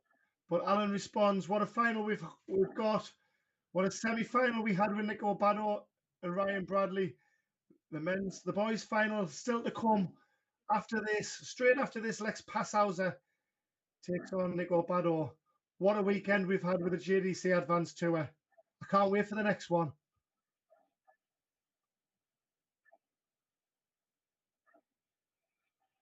.56 taken out within 14 darts.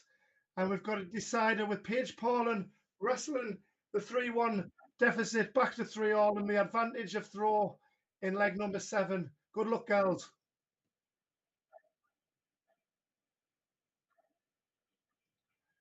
Beautiful turn there. Was able to reach over the top with that last start to find the treble 20.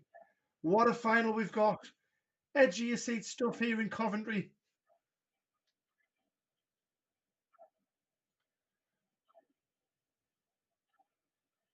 Brilliant dart there from Paulin.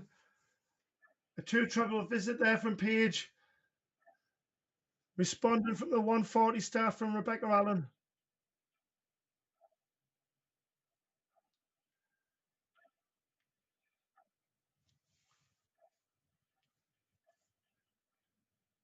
sorry, a ton from Alan.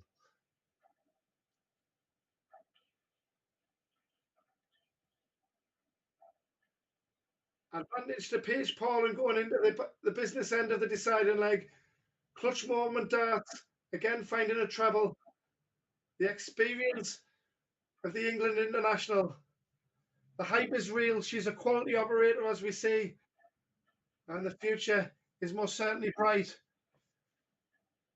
for Rebecca Allen as well. 76 for back-to-back titles.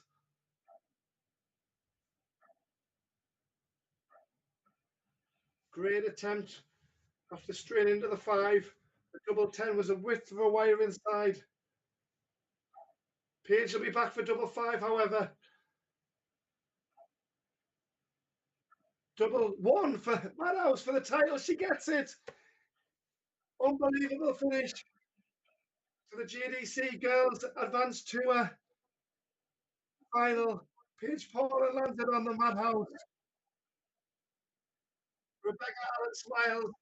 Great effort from her this weekend. 2 finals, 2 titles for Paige Paul, and congratulations to both finalists. On our boys final, stay with us after a quick draw of breath.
So here we are. We've drawn breath from the girls' final and that adrenaline-fueled semi-final in which Nico Bado of Gibraltar got the better of Ryan Brownley, who's been the man of the weekend. Hot on his heels, however, is Lex Passhauser, who won event number 1, reached the semi-finals in event number 2. Our JDC world champion is back in the final. Both conducting their final warm-up darts before this best of 11 contest gets underway.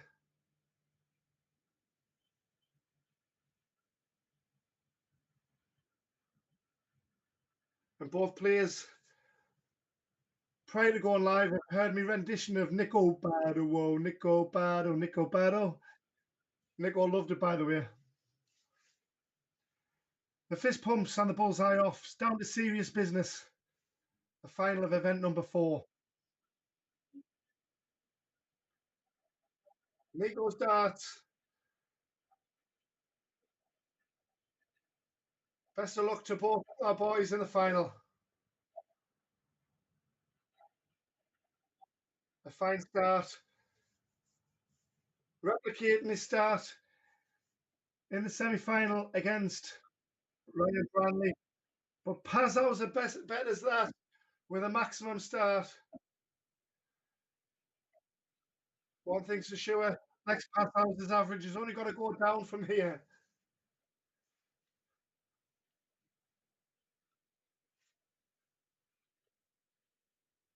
Terrible Lex, 180 to 140. Terrible. This is elite level darts from our JDC world champion, Lex Passhauser. 170 after 9 and 181 after 6.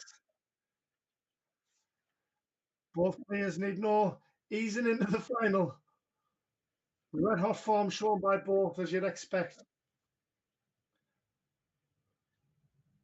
1-2-2 going. He's got a chance for it. He wants the bullseye for a 12 dart break.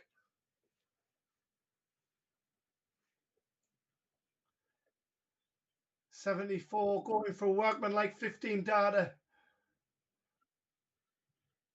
Almost brilliance from Bado. Double 16 for 1-0. Double 8.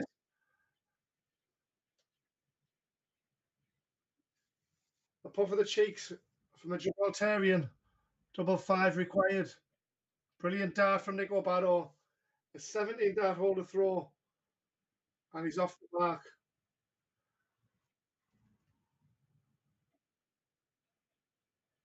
Unfortunate dropout.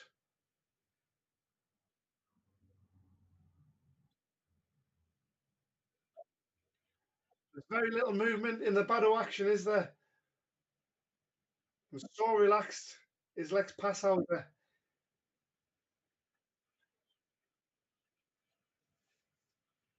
Almost back-to-back legs with a 180.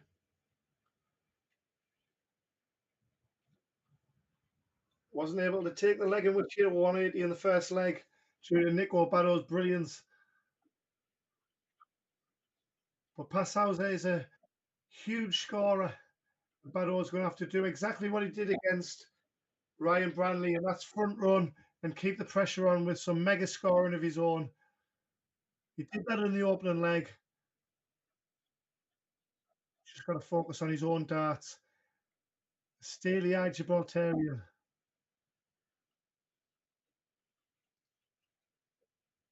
And the very fidgety 13-year-old Belgian in the background while he's waiting for his chuck. A 15-dart hole to throw. And what a final, what a standard we've got.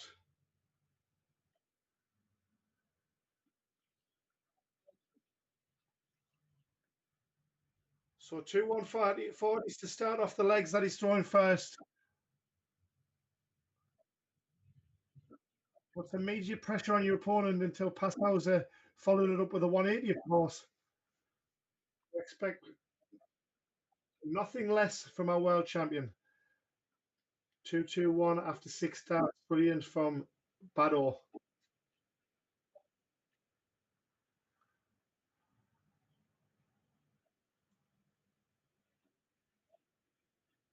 Three 140s off the spin and a 1-3-4. This final is hotting up nicely.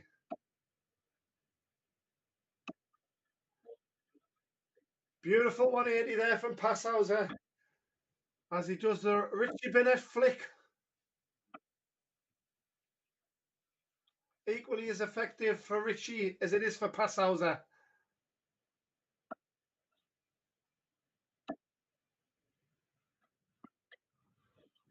A friend of mine was at an exhibition where Richie Bennett was playing and entertaining recently, and he says that kick came from having dartitis. And he says he basically had to throw himself at the board, literally throw himself at the board to get rid of it. And a 13-dart breaker throw. Pouseer showed his class. He's been poorly all weekend, bless him. He won his maiden to a title at the first attempt, as we say, semi-final. Went out today in the first round to today's finalist. So Bado knows he has the beating of him over a best of 7. This is a best of 11 and it's a final. Will he frank that form, or is Pouseer going to get exact his revenge?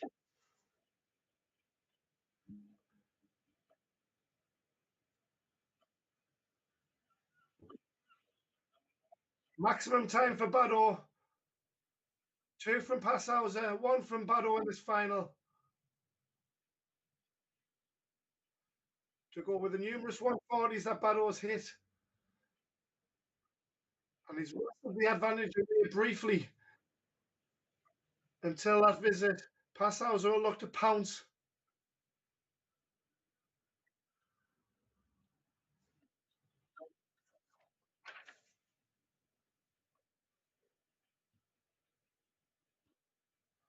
Brilliant adjustment there from Bado. Deserved more than a ton that did. Brilliant visit to the board. Pouseer can't take him out. He leaves himself a 95 when he returns. If he returns, double top. It looks like a blocker. It was the obvious route. I haven't seen the lie of the first dart. Back up the board for 92. Bado will be back for tops to break straight back.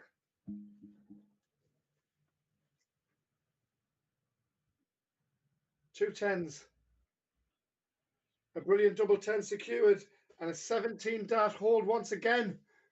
Rake once again, sorry. 2 17 darters from Bado.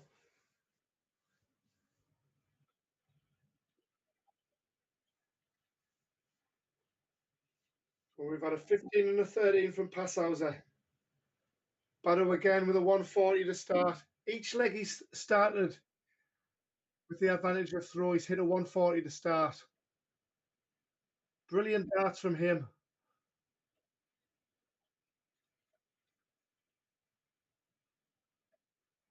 Pouseer, over the course of the streaming weekend, I have noticed he's done a bit of a James Wade on occasion and taken the odd leg off, but it is a rare one leg off.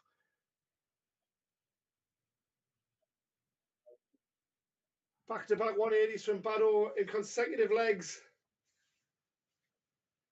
81 after 9. And both pretty much mirroring each other on the average is 93 in the high reaches of that. Double 12 for an 11 dart, 12 dart hold. He will be back, however, with Pouseer having a James Wade leg off.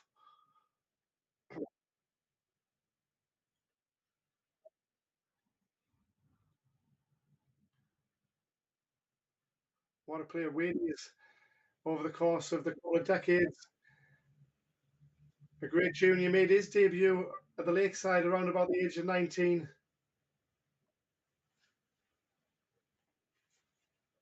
Longevity, something that these youngsters will attempt to aspire to.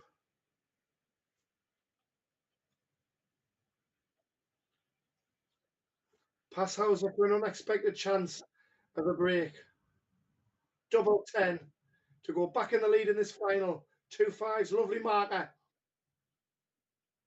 Unable to adjust the right way. And Bradshaw taking his time, a puff of the cheeks. Double 3 going.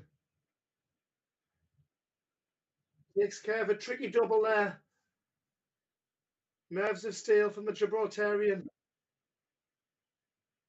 He's halfway to victory. Pouseer has other ideas.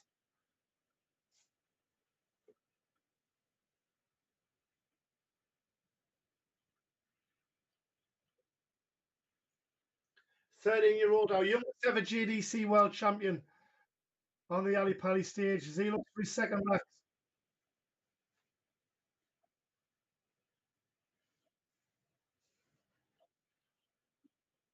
Reigning 140s here in Coventry at the JDC Centre of Excellence.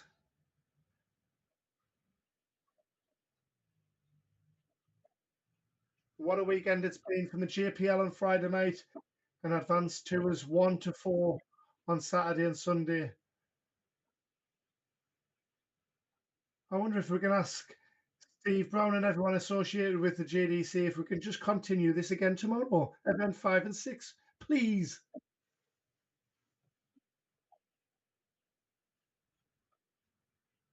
Double top for a second 13 data, class from our world champion, an event 1 winner, a 97 average to 85. It shows you averages mean nothing. The fact that Bradshaw again made a fourth consecutive 140 start. So the legs, he's had the advantage of throwing.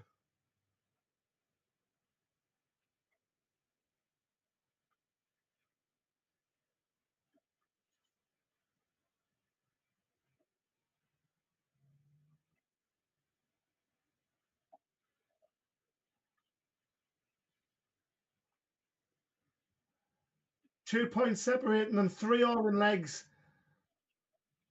And this final is on a knife edge.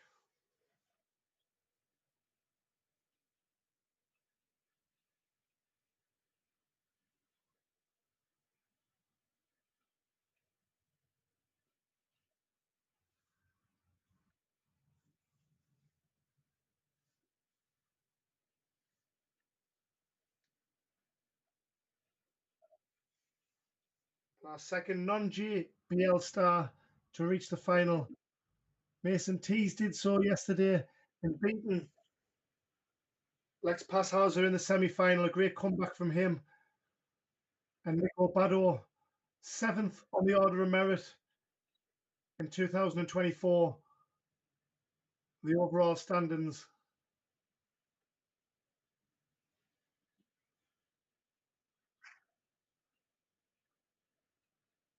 You only had Aidan O'Hara, Jack Marshall, Kieran Thompson, Ryan Banley, Jack Nankervis, and Archie Self above him in the rankings last year.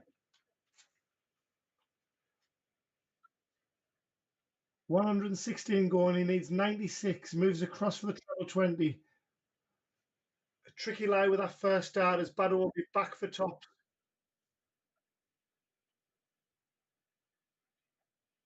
Averaging 11 pops less, and he could take the lead 4-3 in the final, and he does just that. Bradshaw back in front. What a gripping final we've got here, folks, to end our weekend of tungsten tickling in Coventry.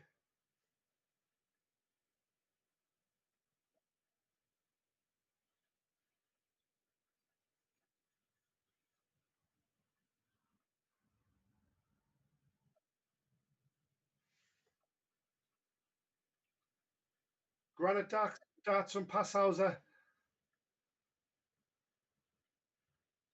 who was brilliant, as mentioned, on the Alexandra Palace stage. His reward for reaching the final, the youngest ever JDC world champion, as mentioned, Luke Littler's 2 years previous to that, and he's following in the footsteps nicely. 5-1 win over Daniel Stevenson of the northeast of England. The Northumberland Ace put to the sword by the young Belgian in that final.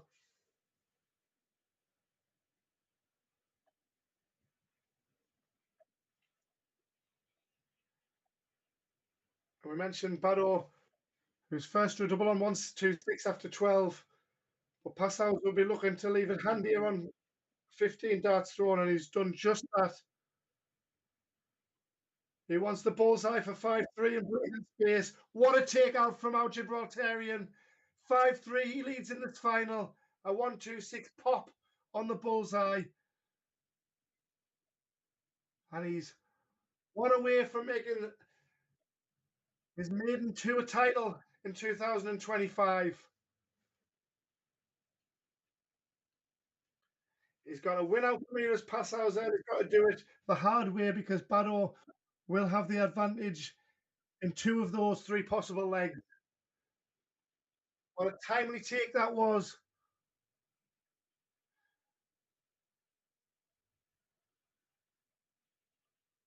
And we said it's a maiden weekend for our JDC World Champion, but he's certainly going to be in the mix.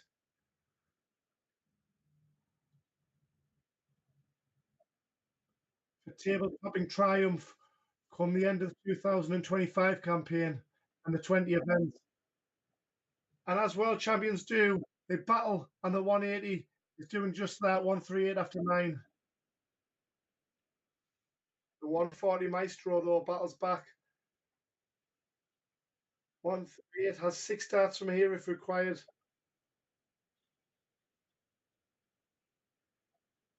84 left. 94 even.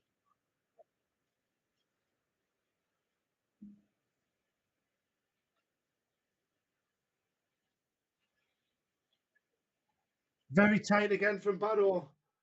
That deserves more from that visit, but double 8. A polished 76 in 2, 14 darts. Break a throw. And Passau's now has the darts in leg number 10. He's keeping Baddo honest, as you'd expect. What a final we've had. As we've had all finals this weekend, this one's lived up to the billing. So we've had 4 140s to get away, and against the throw, we've got a 180 from Baddo. 86 average. Some missed doubles would certainly be in the 90s, but it doesn't matter not if he wins the title. A title that'll be going back to Gibraltar or Belgium. The JDC Advanced Tour with our Mongolian friend, a Slovakian player that can't make it this weekend. Belgian and Gibraltarian. What a JDC Advanced Tour we've got. Superb darts from Passauer. 167 would have ended event 4 in style. But 72 for Passauer to level things up and take us the distance in the final. A bullseye of his own. We're going the distance, everybody. What a final. And the fist pump. Good luck, boys. What a final we've had. What a deciding leg in prospect. And again, I could have turned away and told you what battle was going to hit there. Another 140 to get away. This is brilliant stuff from Baddo. Inspired by my singing on No Doubt as Nico Baddo. And Lex Passauer quite liked it too.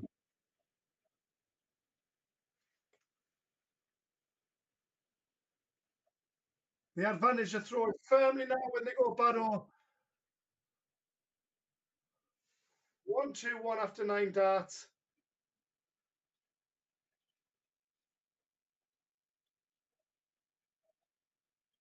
This is quality darts from both.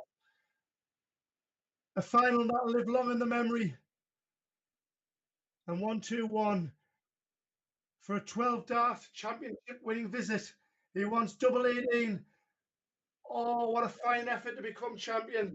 And can Passauer steal it from underneath his nose with a 167 checkout for a 12 darter of his own.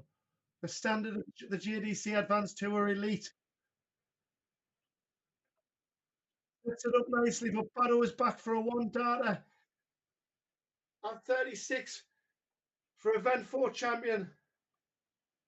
Brilliance once again from Barrow, as here's our event 4 champion, a 14 dart to steal, to take the victory. Passauser, our event 1 winner. Barrow, our event 4. Start and finish our weekend from both players. Great stuff from both. I hope you've enjoyed the GDC Advanced Tour, event 1 to 4 as much as I have. Thrilling stuff. Congratulations to Nico Barrow to bring down the curtain on the weekend.